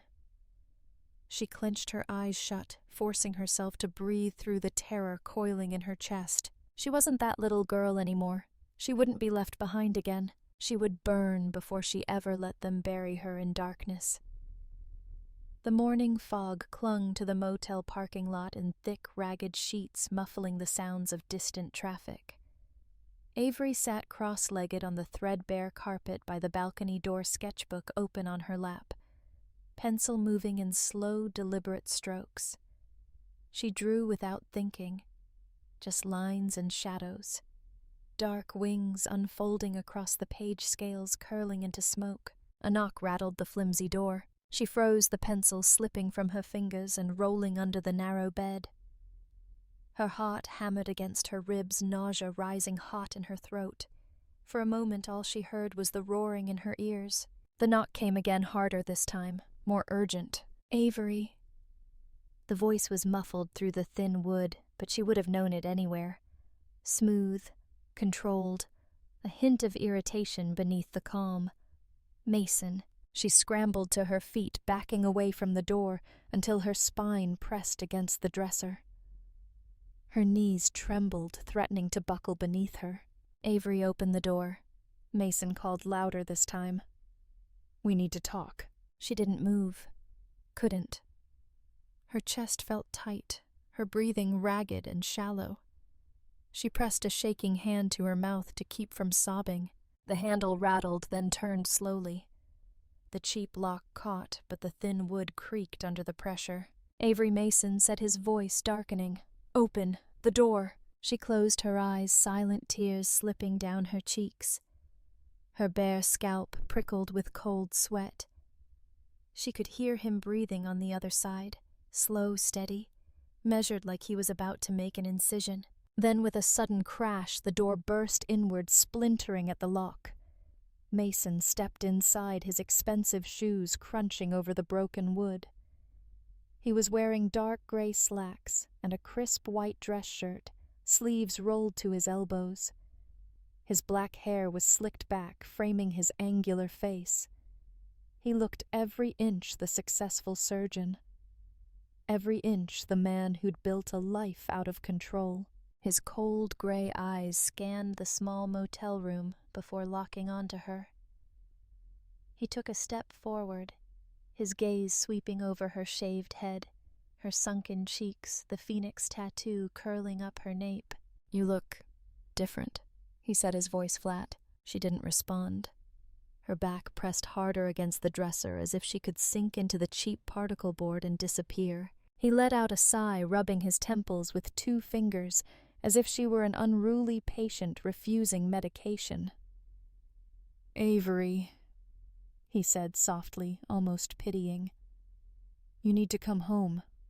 We have paperwork to finish." She flinched at the word paperwork, bile rising in her throat. "I'm not going anywhere with you," she whispered. His eyes flickered with annoyance. He stepped closer, the smell of expensive cologne and antiseptic radiating off him in waves. "Don't be stupid," he snapped. "You're sick. You need care. You need me." She shook her head, tears streaming down her face. "No," she choked out. "I don't need you. Not anymore." His jaw tightened. He reached out and grabbed her arm, his grip bruising. "Stop this. Right now. You're coming home, Avery. You're signing what you need to sign, and you're going to make this easy for both of us." "Let her go." The voice came from the doorway, low and lethal. Mason turned sharply. Ethan stood there, his broad frame filling the broken doorway. He wore a black leather jacket over a plain white t-shirt, dark jeans tucked into heavy boots. His tattooed arms were crossed over his chest, the phoenix ink curling down his neck, barely visible under his collar. His dark eyes burned with quiet fury as he looked at Mason's hand on Avery's arm. "Who the hell are you?" Mason spat, his grip tightening. Ethan didn't answer. He stepped into the room, moving with the silent confidence of someone who had fought more battles than he cared to count. He stopped inches from Mason, his shadow falling across Avery's trembling form. "Let her go," Ethan repeated, his voice deadly calm. Mason sneered, his lips curling. "This is between me and my wife," he said, shoving Avery behind him. She stumbled, nearly falling to the floor. Before Mason could turn back, Ethan's fist connected with his jaw in a bone-crunching crack. The force of the blow sent Mason reeling backward, crashing into the small table against the window. The cheap lamp shattered on impact pieces, skittering across the stained carpet. Avery gasped, clapping her hands over her mouth. Mason groaned, one hand pressed against his bleeding lip. He glared up at Ethan, rage and humiliation blazing in his cold gray eyes. "You're going to regret that," he snarled, pushing himself to his feet unsteadily. Ethan didn't flinch. He stepped forward, grabbing Mason by the collar of his crisp white shirt, lifting him slightly off his feet until their faces were inches apart. "You ever come near her again?" Ethan growled, his voice vibrating with barely restrained violence. "I will bury you so deep no one will find what's left." Mason's eyes widened with fear for the first time. He opened his mouth to speak, but Ethan shoved him backward, sending him stumbling toward the shattered door. "Get out," Ethan spat. Mason hesitated for a split second, rage and calculation warring in his gaze. Then he turned and fled, stumbling down the cracked concrete walkway outside. They heard the squeal of tires moments later as his car tore out of the parking lot. Silence fell over the small motel room, broken only by Avery's ragged, hiccuping sobs. She sank to the floor, her back against the dresser, her body shaking violently. Ethan crouched down in front of her, his big hands cupping her tear-streaked face. "Hey," he whispered softly. "Look at me." She forced her eyes open, tears blurring his features. His dark gaze was fierce and gentle all at once. "You're safe," he said. "I promise you. He's not going to touch you again." A sob tore from her chest, raw and broken. She threw her arms around his neck, clinging to him like a drowning woman clinging to driftwood. He held her tightly, pressing his forehead against hers, his breath warm and steady. For a long time they stayed like that, the morning light filtering through the broken blinds, casting golden lines across their tangled forms. Outside, the fog began to lift, revealing a pale blue sky above the restless sea. Avery closed her eyes, pressing her cheek against Ethan's shoulder, and for the first time in days, she felt the tiniest flicker of hope burn in her chest. She wasn't alone. Not anymore. The motel room smelled of stale coffee and salt air. The broken door had been repaired hastily with a strip of plywood and a rusty hinge Ethan installed himself. Avery sat cross-legged on the floor, surrounded by stacks of her sketchbooks. The morning sun streamed through the blinds, painting thin golden stripes across her bare scalp, and the phoenix tattoo burning bright against her pale skin. She flipped through each book slowly, her fingertips smudged with graphite and dried paint. Images spilled out page after page, dreamlike landscapes blooming with lavender and sage.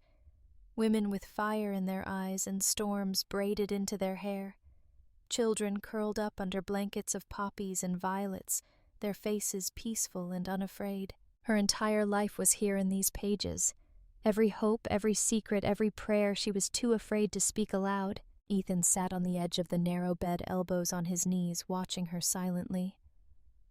Outside, gulls screamed above the crashing waves, and the salty breeze rattled the cracked window panes. Finally, she closed the last sketchbook and stacked it carefully on top of the others. She took a deep breath, steadying herself, feeling the burn of determination ignite low in her belly. "I want to sell them," she said softly, her voice shaking only slightly. Ethan tilted his head, brow furrowing. "Your paintings," she nodded, blinking away tears. "All of it. Everything I've ever drawn. I want to sell them anonymously. I don't want anyone knowing it's me. I need the money fast." Ethan didn't ask why. He didn't tell her she was crazy for wanting to part with her life's work. He just reached over and laced his tattooed fingers through hers, squeezing gently. "I know someone who runs private gallery auctions in Austin," he said. "Discreet. They'll move it quick." She looked up at him, tears brimming in her sea-glass eyes. "Thank you," she whispered. 2 days later they drove to the city at dawn, the sky a pale purple bruising into gold. Avery sat in the passenger seat, her sketchbooks stacked neatly in the back. Her palms were slick with sweat, her chest tight with grief and relief twisted together into something sharp and beautiful. The gallery owner, a tall, gaunt woman named Celine, wore black from head to toe and spoke in clipped, efficient sentences. She flipped through Avery's work with quick, practiced fingers, her sharp eyes scanning each page before she nodded curtly. "These are good," she said simply. "Real. People pay for real." Avery swallowed hard, fighting back the tears that threatened to spill. "I want it all sold within the week," she said, her voice shaking. "No names, no credits, just sell it." Celine raised an eyebrow but didn't argue. "As you wish." 3 days later, the money hit her account. More than she'd expected.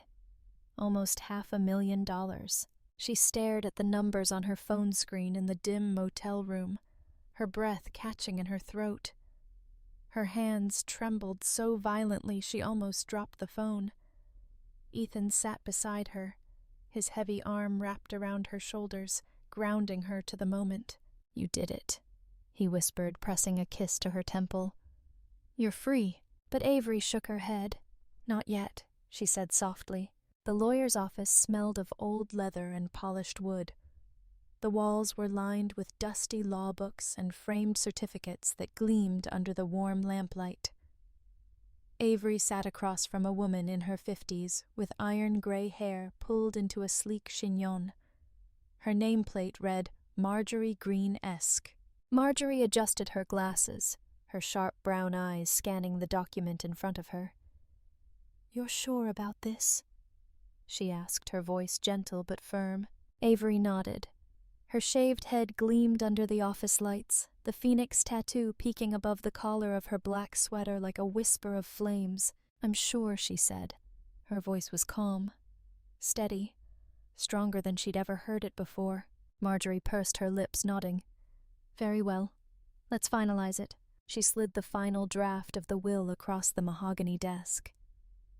Avery picked up the heavy fountain pen, feeling its weight settle into her fingers like fate. Her gaze flicked over the words, reading each line, slowly letting it burn into her memory. "I, Avery Jane Caldwell, being of sound mind and body, hereby bequeath the entirety of my estate, including but not limited to all savings, investments, and proceeds from the sale of my artworks, to the Children's Cancer Research and Care Foundation." Her throat tightened as she reached the final lines. "I leave nothing to Mason Caldwell or Lily Matthews." Her vision blurred with tears, but she didn't let them fall.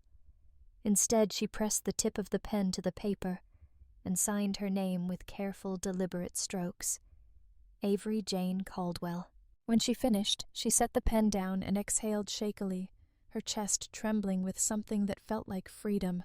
Marjorie nodded, sliding the document back toward herself. "It's done," she said softly. Avery closed her eyes, a single tear slipping down her cheek. She felt Ethan's hand on her back, warm and solid. When she opened her eyes again, she saw her reflection in the dark window across the office, a woman with a shaved head and fire inked into her skin, her green eyes burning with defiance and peace. She stood her knees trembling and turned to Marjorie. "Thank you," she whispered. Marjorie gave her a small, kind smile. "You're a brave woman, Ms. Caldwell. Few people have the strength to let go with such grace." But Avery shook her head. "It's not grace," she said softly. "It's survival." That evening, she and Ethan sat on the hood of his old black motorcycle parked at the edge of a cliff overlooking the dark, endless ocean. The wind whipped around them, tangling her short hair salt spray clinging to their skin. The sky burned orange and pink over the restless waves. Ethan handed her a chipped tin mug filled with cheap bourbon. She took a sip, coughing at the burn, but welcoming it nonetheless. "Tell me how you feel," he said, his voice low, almost lost in the roar of the sea below. Avery stared out at the horizon, her chest rising and falling with each ragged breath. Tears streamed silently down her cheeks, carried away by the wind. "I feel—" She swallowed hard, the words trembling as they left her lips. "I feel like I finally cut the ropes tying me down." Ethan nodded, his dark eyes never leaving her face. "You did." She turned to him, then her lips curling into a small, broken smile. "They thought I would die chained to them," she whispered. "But I won't. Not now. Not ever." He reached out, brushing his thumb across her damp cheek. "No," he said softly. "You'll die free." A sob tore from her chest, but this time it wasn't from pain. It was relief. Release. She pressed her forehead against his, their tears mixing between them as the sun sank below the edge of the world, leaving only darkness and stars in its wake. And for the first time in her life, Avery felt truly alive. The moon hung heavy and gold over the restless ocean, casting a trembling path of light across the black waves. The tide was high, each surge rumbling up the beach to kiss the edge of Avery's bare feet before retreating into darkness. She sat on a wool blanket spread across the cool sand, knees pulled up to her chest, chin resting on her folded arms. The wind off the water was brisk, salty, and cold, filling her lungs with every deep breath. She felt clean tonight, hollowed out and washed through like the tide had ripped all the rot from her bones and left her only with what was true. Ethan sat beside her legs, stretched out, one knee bent. Between them sat a bottle of cheap champagne, still unopened, its golden foil glinting under the moonlight. He rolled his lighter between his thumb and forefinger absently, his dark eyes fixed on her profile. She didn't look at him. Her gaze stayed locked on the moonlit horizon, where the black sky bled seamlessly into the black sea. Her shaved scalp prickled with the breeze, and she rubbed her hands slowly over the stubble, grounding herself in the roughness of it. "You know," Ethan said, softly breaking the quiet, "I always thought champagne was bullshit." She let out a small, humorless laugh. "Why?" He shrugged, looking down at his boots, half buried in the sand. "People pop it when they're pretending to be happy. Weddings, promotions, bullshit toasts no one remembers. But you deserve to pop champagne tonight." She turned to look at him, her sea-glass eyes catching the moonlight, glowing pale and unearthly. "Why me?" He held her gaze, the corner of his mouth curling into a soft, crooked smile. "Because you're not pretending." She swallowed, her throat tight. Her eyes stung, but she didn't look away. "Open it," she whispered. Ethan leaned forward and picked up the bottle, tearing away the foil with quick, sure fingers. The metal cap popped off with a sharp, metallic snap, and he twisted the wire cage free. He angled the cork away from them, pressing his thumb firmly against it, and with a quick, practiced jerk, it exploded from the bottle neck with a muffled boom. Champagne frothed out in a golden fountain, spraying across the blanket and soaking Avery's jeans. She gasped, startled, before bursting out in laughter. It rolled out of her in ragged, shaking waves, leaving her breathless and trembling. Ethan laughed too, his deep voice blending with hers, carried away by the ocean wind. He handed her the bottle, and she took it with both hands, lifting it to her lips. The champagne was cold and bitter bubbles burning across her tongue. She gulped it down greedily, the liquid dribbling from the corners of her mouth to her chin and down her neck. When she lowered the bottle, her chest heaved with silent laughter, tears slipping down her cheeks. Ethan watched her, his smile fading into something softer, darker, more reverent. "God, you're beautiful," he whispered. She shook her head, wiping her mouth with the back of her trembling hand. "I'm dying." He reached out and cupped her face in his big, calloused palm, his thumb brushing across her tattooed nape. "We're all dying," he said. "But not all of us live." A sob tore free from her chest. She lunged forward, pressing her forehead against his, her free hand fisting in the front of his jacket. They stayed like that for a long time, their breath mingling in the cold night air, the roar of the ocean rising around them like a hymn. Finally, she pulled back, wiping her tears away with shaking fingers. "Do it," she said softly. He raised an eyebrow. "Do what?" She swallowed, her throat aching with unshed tears. "The tattoo. Tonight, before I leave." His dark eyes searched hers for a long, silent moment. Then he nodded once and stood reaching into his backpack beside him. He pulled out his portable tattoo kit, black metal glinting under the moonlight. "Where?" he asked. She turned and extended her left arm, palm up, revealing the pale inside of her wrist. "Here," she whispered. Ethan knelt beside her on the blanket, pulling on a pair of black latex gloves. The machine buzzed to life in his hand, vibrating with quiet power. He dipped the needle into the ink pot, the dark liquid shimmering like oil under the moon. "What do you want it to say?" he asked, his voice barely audible above the surf. She closed her eyes, feeling the ocean breeze against her damp lashes. "Rebirth," she whispered. He didn't speak. The needle pressed against her skin, sharp and electric, slicing through the thin flesh with quick, precise strokes. Pain blossomed up her arm, bright and biting, but she welcomed it. Each stab of the needle grounded her, tethering her to this moment, this night, this life. She watched him work, his brow furrowed in concentration. dark hair falling across his forehead.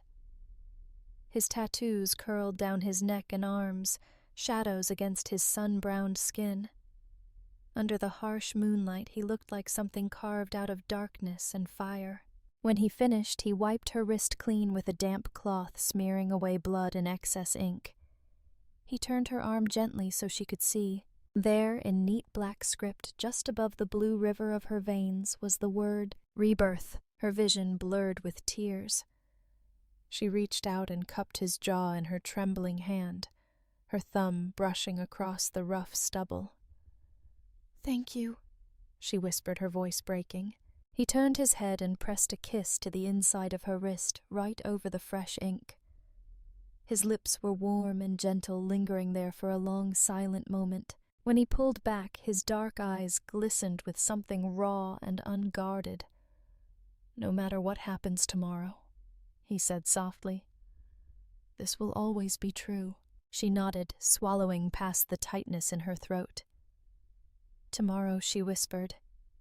"I leave tomorrow." "I know," he said, his voice barely audible above the crashing waves. She leaned forward, pressing her forehead against his, once more their tears mingling in the cold night air. They sat like that for a long time, the champagne bottle forgotten in the sand, the moon hanging heavy above them, watching silently as two broken souls held each other together on the last night of their old lives. And somewhere deep inside her chest, beneath the cancer and the grief and the rage, a small, fragile flame flickered to life. Rebirth. The airport was buzzing with quiet urgency. Rolling suitcases rattled across the glossy floors. Announcements echoed overhead in calm, automated voices, and the smell of burnt coffee drifted from a Starbucks tucked beside Gate 23. Avery sat alone in the corner of the departure lounge, her backpack tucked between her feet, her shaved head covered by a thin gray beanie.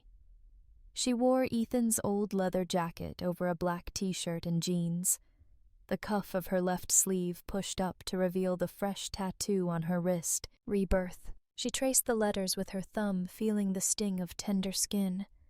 Her stomach churned with a cocktail of fear and defiance. Her flight to Reykjavik boarded in 20 minutes. Iceland, a land of black volcanic sand glaciers and wide, empty skies. A place far enough away to start again. She closed her eyes and imagined herself standing on a frozen plain, the wind tearing at her jacket, the northern lights dancing overhead. She felt the chill of that imagined wind against her raw scalp and shivered. "Excuse me, ma'am." Her eyes snapped open. A security officer in a navy uniform stood in front of her, his expression carefully neutral. "There's someone here looking for you," he said. Her pulse hammered in her throat. She opened her mouth to speak, but no words came out. The officer stepped aside and Mason appeared, moving quickly across the polished floor, his Italian shoes silent against the tiles. His dark hair was slicked back, his eyes glittering with cold fury. Beside him, Lily stumbled to keep up her makeup smudged around her eyes, tears streaking down her flushed cheeks. Avery stood slowly, her knees trembling. The noise of the airport faded into a dull roar as Mason closed the distance between them. "What the hell do you think you're doing?" He spat, his voice low and vicious. She swallowed her mouth dry. "Leaving," he scoffed, shaking his head. "You're not leaving. You think you can just run away from everything from me?" Her hands clenched into fists at her sides. "I'm not running from you," she said softly. "I'm leaving you. There's a difference." Before Mason could respond, Lily stepped forward, reaching out with trembling hands. "Avery," she sobbed. "Please, please don't do this. Don't leave me." Avery turned her gaze to her sister. For a moment she saw her as she was at 6 years old, wild dark hair tangled with leaves, small hands sticky with melted popsicle sea glass, green eyes so much like her own, wide with fear and wonder. Then the image shifted, and she saw her as she was at 17, lips curled into a cruel smile as she kissed Avery's boyfriend behind the high school bleachers. Then at 25, turning her back as Avery sobbed on the phone, whispering, "I can't help you. I have my own life now." And now, at 35, tears streaking her carefully contoured face, mascara smudged like bruises trembling with crocodile grief. Lily reached out again, her fingers brushing Avery's sleeve. "Please, Avery," she choked out. I didn't mean for it to happen this way. Mason said we'd take care of you, that we'd make sure you were comfortable until I died." Avery finished for her, her voice flat and empty. Lily sobbed, her shoulders shaking. "I'm sorry," she whispered. "Please, Avery. Please. You're my sister."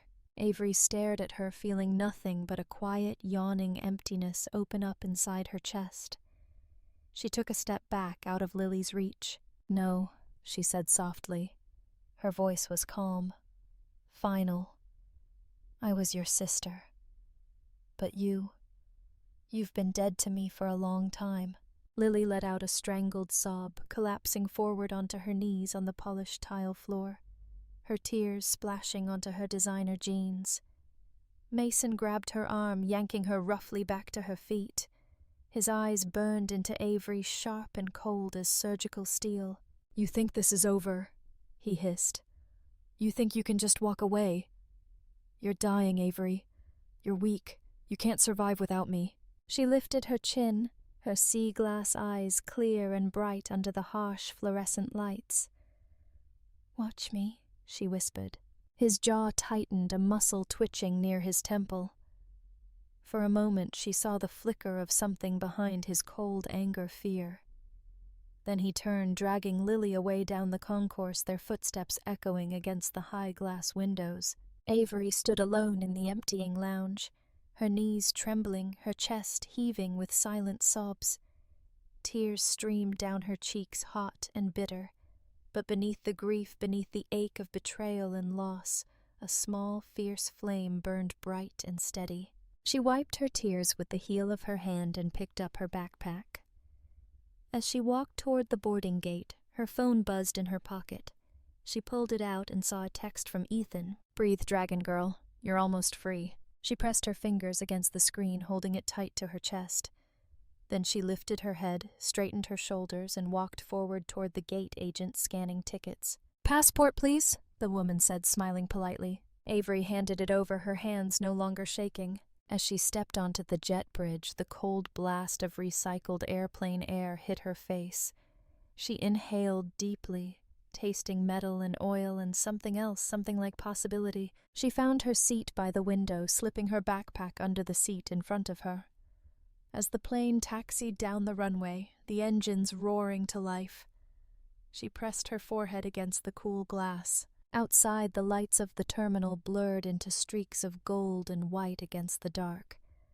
She closed her eyes, feeling the vibrations of the plane's power through her bones. When the wheels left the ground and the city fell away beneath her, she didn't look back. For the first time in her life, Avery felt truly, irrevocably free. And in the quiet darkness of that ascending plane, somewhere high above the sleeping world, she whispered to herself, "Goodbye." The plane hummed softly around them as it cut through the cold night sky over the Atlantic. The cabin was dim reading lights flickering above scattered passengers sleeping beneath thin blue blankets. Outside, darkness stretched in every direction, endless and silent, the occasional flicker of distant lightning illuminating hidden cloud kingdoms below. Avery sat by the window, forehead pressed against the chilled glass. The vibrations of the engines rattled through her bones in a soothing, hypnotic rhythm. She watched the black void beyond her reflection, her mind empty and strangely peaceful. Beside her, Ethan scrolled silently through his phone, his thumb flicking across the screen in slow, measured movements.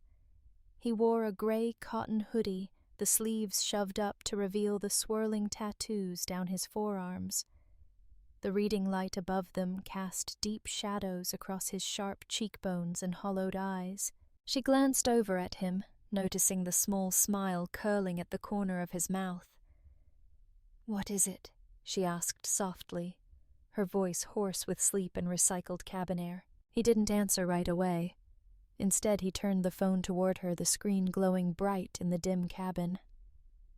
At the top was a news headline from CNN, bold in black against white. Prominent Texas surgeon and twin sister arrested for insurance fraud and money laundering scheme. Her breath caught in her chest.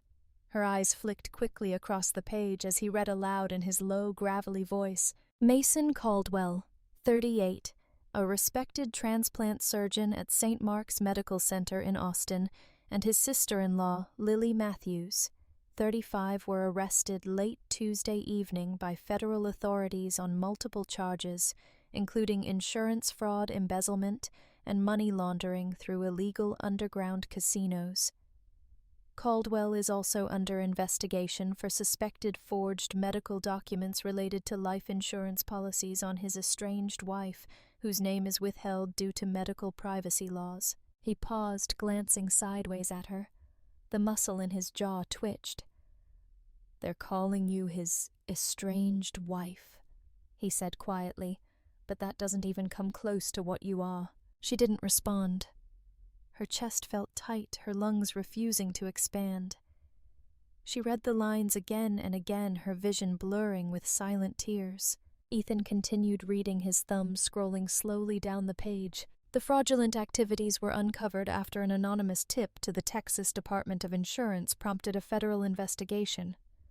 Authorities say the tip included detailed transaction records, hidden bank accounts, and evidence of forged signatures on high-value life insurance policies.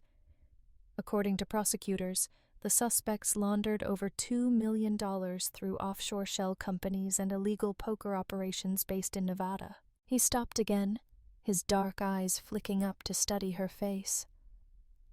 "That was you," he said softly. "You're the anonymous tip." She shook her head, blinking rapidly to clear her vision.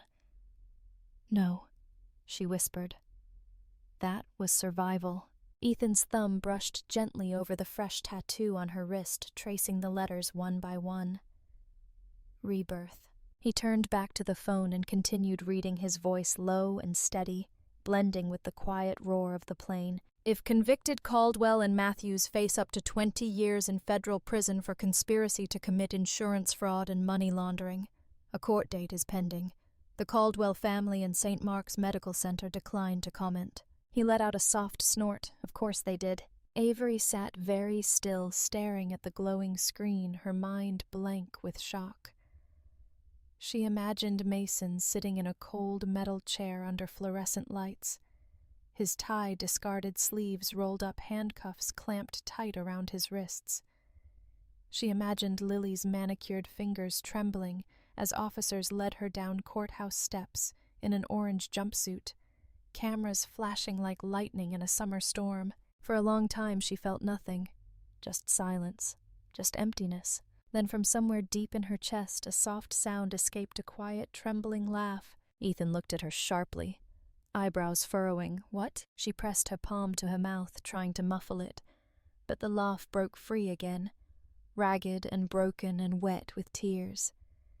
She shook her head, her shoulders trembling as sobs mingled with laughter, tears spilling down her cheeks. "I don't know," she whispered, gasping between half sobs, half laughs.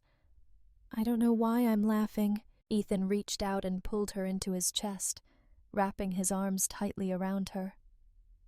She buried her face in his hoodie, inhaling the scent of soap ink and old leather. His hand stroked the back of her head gently, his fingers curling against the short stubble of her scalp. "You're laughing," he murmured, pressing his lips against her temple. "Because you're free." She shook her head, tears soaking his shirt. "They're going to prison, Ethan. They're actually going to prison." He didn't respond. He just held her tighter, his heartbeat strong and steady against her cheek. She pulled back slightly to look at him, her sea-glass eyes shimmering with tears and moonlight. "I thought I wanted revenge," she whispered. I thought seeing them destroyed would make me feel whole again." He cupped her face in his rough, inked hands, his thumbs brushing away the tears spilling down her cheeks. "And does it?" She closed her eyes, letting the question sink deep into her chest, into the aching, hollow spaces where grief still lived like an uninvited guest. "No," she whispered finally, "but it makes me feel safe." He nodded once, his dark eyes steady and warm. "Good," he said softly. "That's enough for now." They sat in silence, the plane thrumming around them as it soared eastward into the endless dark. Outside, a faint pink glow bled across the horizon, hinting at dawn. Avery rested her head on Ethan's shoulder, her tears drying in salty streaks across her cheeks. Her breathing slowed, her chest rising and falling in time with his. She closed her eyes and whispered into the quiet hum of the cabin, "I'm free." And for the first time in her life, she believed it. The plane descended through dense, swirling clouds, lit pale pink by the early morning sun. Avery pressed her forehead against the cold window as the land emerged below black volcanic plains, dusted with white snow, jagged mountain spines cutting across the horizon, steam curling from hidden geothermal vents. It looked like another world, like the surface of the moon if it had rivers of ice and glowing blue lakes. Ethan rested his hand lightly on her thumb, stroking slow circles through the thick denim. Neither of them spoke. Words felt small here above this quiet alien landscape. When they stepped out of Keflavik Airport into the icy dawn, the air sliced clean and cold against Avery's lungs. She gasped, feeling it burn all the way down to her bones. The wind whipped her beanie back, exposing her shaved scalp to the freezing air, but she didn't pull it down. She let the wind rush over her skin, let it sting and awaken every nerve ending. They rented a small gray Jeep Wrangler with thick winter tires and a cracked rearview mirror. Ethan drove one tattooed hand loose on the steering wheel, the other clasped around hers on the console. The heater blasted warm air that smelled faintly of dust and old engine oil, fogging up the windows until he cracked them to let in the bitter cold. They drove for hours through empty black plains, past smoking geothermal fields, and glacier tongues stretching down into deep green valleys. Mountains rose up around them like silent stone gods, their peaks hidden behind thick veils of snow clouds. Occasionally they passed another car, a red pickup, a blue tour bus, but mostly it was just them, the road, and the endless wind. Avery leaned her head against the window, watching frost creep across the glass with each gust. Her chest felt hollow and full at the same time, a wide, aching expanse of grief and relief and something she couldn't yet name. "You okay?" Ethan asked softly, his dark eyes flicking to her before returning to the narrow, ice-slick road. She turned her gaze to him, taking in the rough lines of his face, the faint shadows under his eyes, the small smile playing at his lips. "Yeah," she whispered. Her voice felt small in the quiet hum of the Jeep. "Yeah, I think I am." They pulled off the main road onto a narrow gravel track that wound up a small rise and ended at a steaming geothermal river hidden behind a low hill. The air smelled of sulfur and snow. Steam rose from the water, drifting across patches of moss-covered rocks. Ethan parked the Jeep and turned off the engine. For a moment they sat in silence, the ticking of cooling metal filling the cabin. Then he reached across and tucked a strand of hair behind her ear, though there was no hair there anymore. Just the fine stubble of new growth. "Come on," he said softly, his voice rough. "Let's touch the earth." They stepped out into the biting cold. The wind tore at Avery's jacket, cutting straight through to her skin, but she didn't flinch. Ethan took her hand, their boots crunching over the frozen gravel as they walked down to the river's edge. Steam rose from the dark water in thick, ghostly tendrils. Avery crouched and reached out, dipping her fingers beneath the surface. Heat rushed up her arm, a sharp, delicious contrast to the freezing air whipping across her back. She let out a quiet gasp. tears filling her eyes. Ethan crouched beside her and plunged his entire hand into the water, his knuckles brushing hers beneath the surface. "Feel that," he whispered. She nodded, tears slipping down her cheeks and hissing into the steaming river below. "That's life," he murmured. "That's all it is. Cold and hot. Pain and healing. All at the same time." She turned to look at him, his dark hair whipping wildly around his face in the sharp wind. His eyes were locked on hers, dark and endless like the volcanic plains that stretched beyond them. "I love you," she whispered before she could stop herself. The words slipped out raw and terrified. His lips curved into a soft, crooked smile. "Yeah," he said, leaning forward to press his forehead against hers. "I love you too, Dragon Girl." That night they drove north along empty roads lined with blue icebergs drifting in black sand lagoons. The sky overhead was clear and dark, glittering with stars so bright they looked close enough to touch. They parked in the middle of nowhere, the Jeep's engine ticking as it cooled. Ethan spread blankets across the hood and climbed up, reaching down to pull her with him. They lay side by side, wrapped in thick wool, and each other's heat staring up at the endless dark. Then slowly, the northern lights unfurled across the sky, ribbons of green and violet and ghostly white, dancing and rippling like silent music. Avery felt tears spill down her cheeks, hot against the freezing wind. Her chest felt so full it ached. She pressed her palm against her tattoo, feeling its sting and warmth beneath her fingers. Ethan turned to look at her, his dark eyes reflecting the flickering aurora. He reached out and brushed his thumb across her cheek, wiping away her tears. "What are you thinking?" he asked softly. She swallowed hard, her throat tight with unshed sobs. "I'm thinking—" She paused, searching for words big enough to hold what she felt. "I'm thinking that I spent my whole life dying for other people. And now, I just want to live for me." His smile was slow and beautiful in the shifting green light. He leaned forward and kissed her softly, their lips trembling with cold and tears and quiet laughter. "Then live," he whispered against her mouth. "That's all you ever had to do." Above them, the sky burned and rippled with silent fire, lighting the black plains and glaciers in ghostly green. Avery closed her eyes and let it wash through her, feeling the cold wind and his warm hand wrapped around hers, the pain in her bones and the quiet in her heart. For the first time in her life she felt whole. For the first time she felt free, and as the lights danced above them, flickering like embers from some ancient invisible fire, she whispered to herself into the cold Icelandic night, "I'm alive."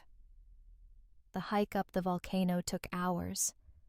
The narrow black gravel trail wound back and forth along the jagged slopes dusted with fresh snow that crunched beneath their boots. Ethan walked slightly ahead, their gloved hands clasped tightly together, his grip solid and anchoring as the thin air burned in her lungs with each step. Avery paused often to catch her breath. The cancer had stripped so much strength from her body, leaving her ribs sharp beneath her wool sweater, her legs trembling under her jeans. But she never stopped. She refused. Every time she faltered, Ethan would turn back and smile at her, just a small, quiet smile with all the patience of the earth in it, and squeeze her hand until she felt her bones knit back together with his warmth. The higher they climbed, the thinner the air became, crisp and metallic in her throat. The wind howled around them in sharp, shrieking gusts, ripping tears from the corners of her eyes.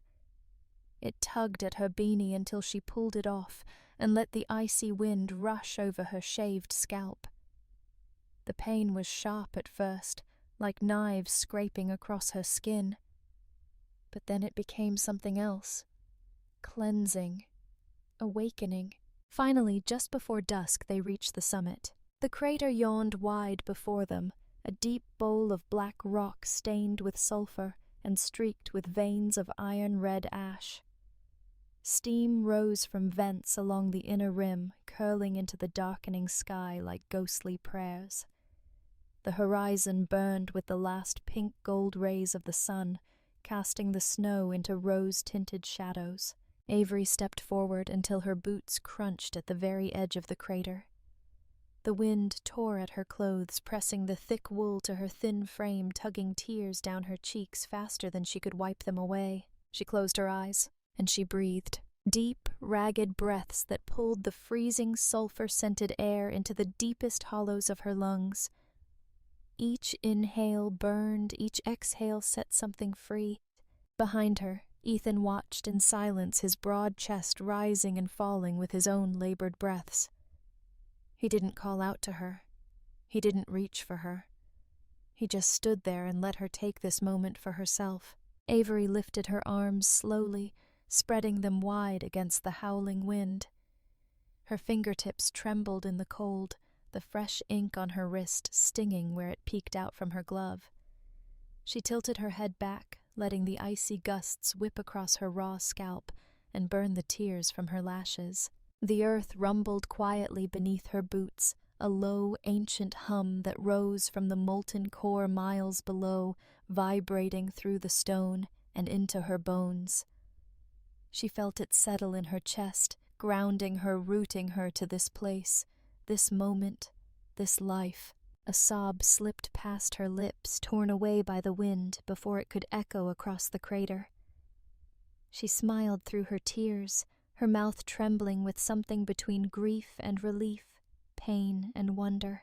"I'm not dying," she whispered into the screaming wind. Her voice was small, trembling, but it was real. It was true. She drew in a ragged breath, feeling the cold rip through her lungs like wildfire. Her chest ached with it. Her ribs burned. Then she whispered louder this time, her voice cracking open with the force of it. "I'm not dead." The wind roared around her, ripping the words away and scattering them into the darkening sky. She laughed, then a wild, broken laugh that echoed off the crater walls and mingled with the ancient rumble beneath her feet. "I'm not dead!" she cried, tipping her head back to scream it at the sky.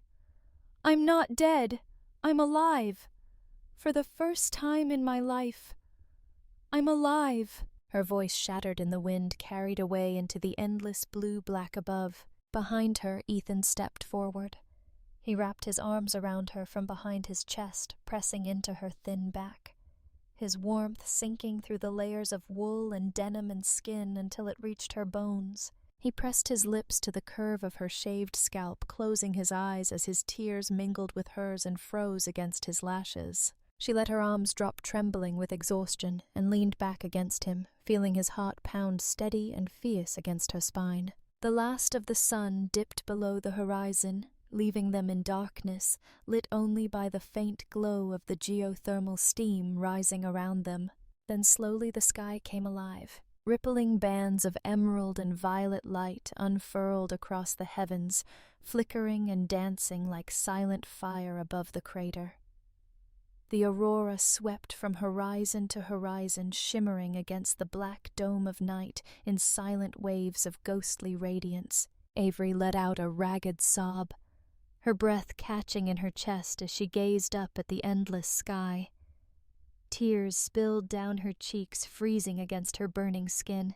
Ethan tightened his arms around her, his lips brushing against her ear. "Say it again," he whispered, his voice trembling. She swallowed her throat tight with tears. Then she lifted her chin, her eyes reflecting the dancing lights above, and whispered into the freezing, howling wind. "I'm not dying." The wind ripped the words away, scattering them across the glowing sky. She closed her eyes, tears slipping past her lashes as she smiled softly and whispered, "I'm not dying. I'm just living for the first time." Ethan buried his face in her neck, his arms trembling around her as silent sobs shook his chest. The wind screamed around them, the earth rumbled below them, and the sky burned in silent, radiant light above.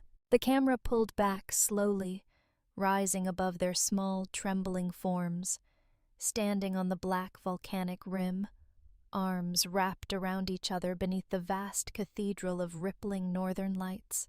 Higher and higher it rose until they were just two small shadows clinging together at the edge of the world, surrounded by endless darkness and sky and light, and then the screen faded to black, leaving only the quiet echo of her words drifting across the darkness. "I'm not dying, I'm just living for the first time.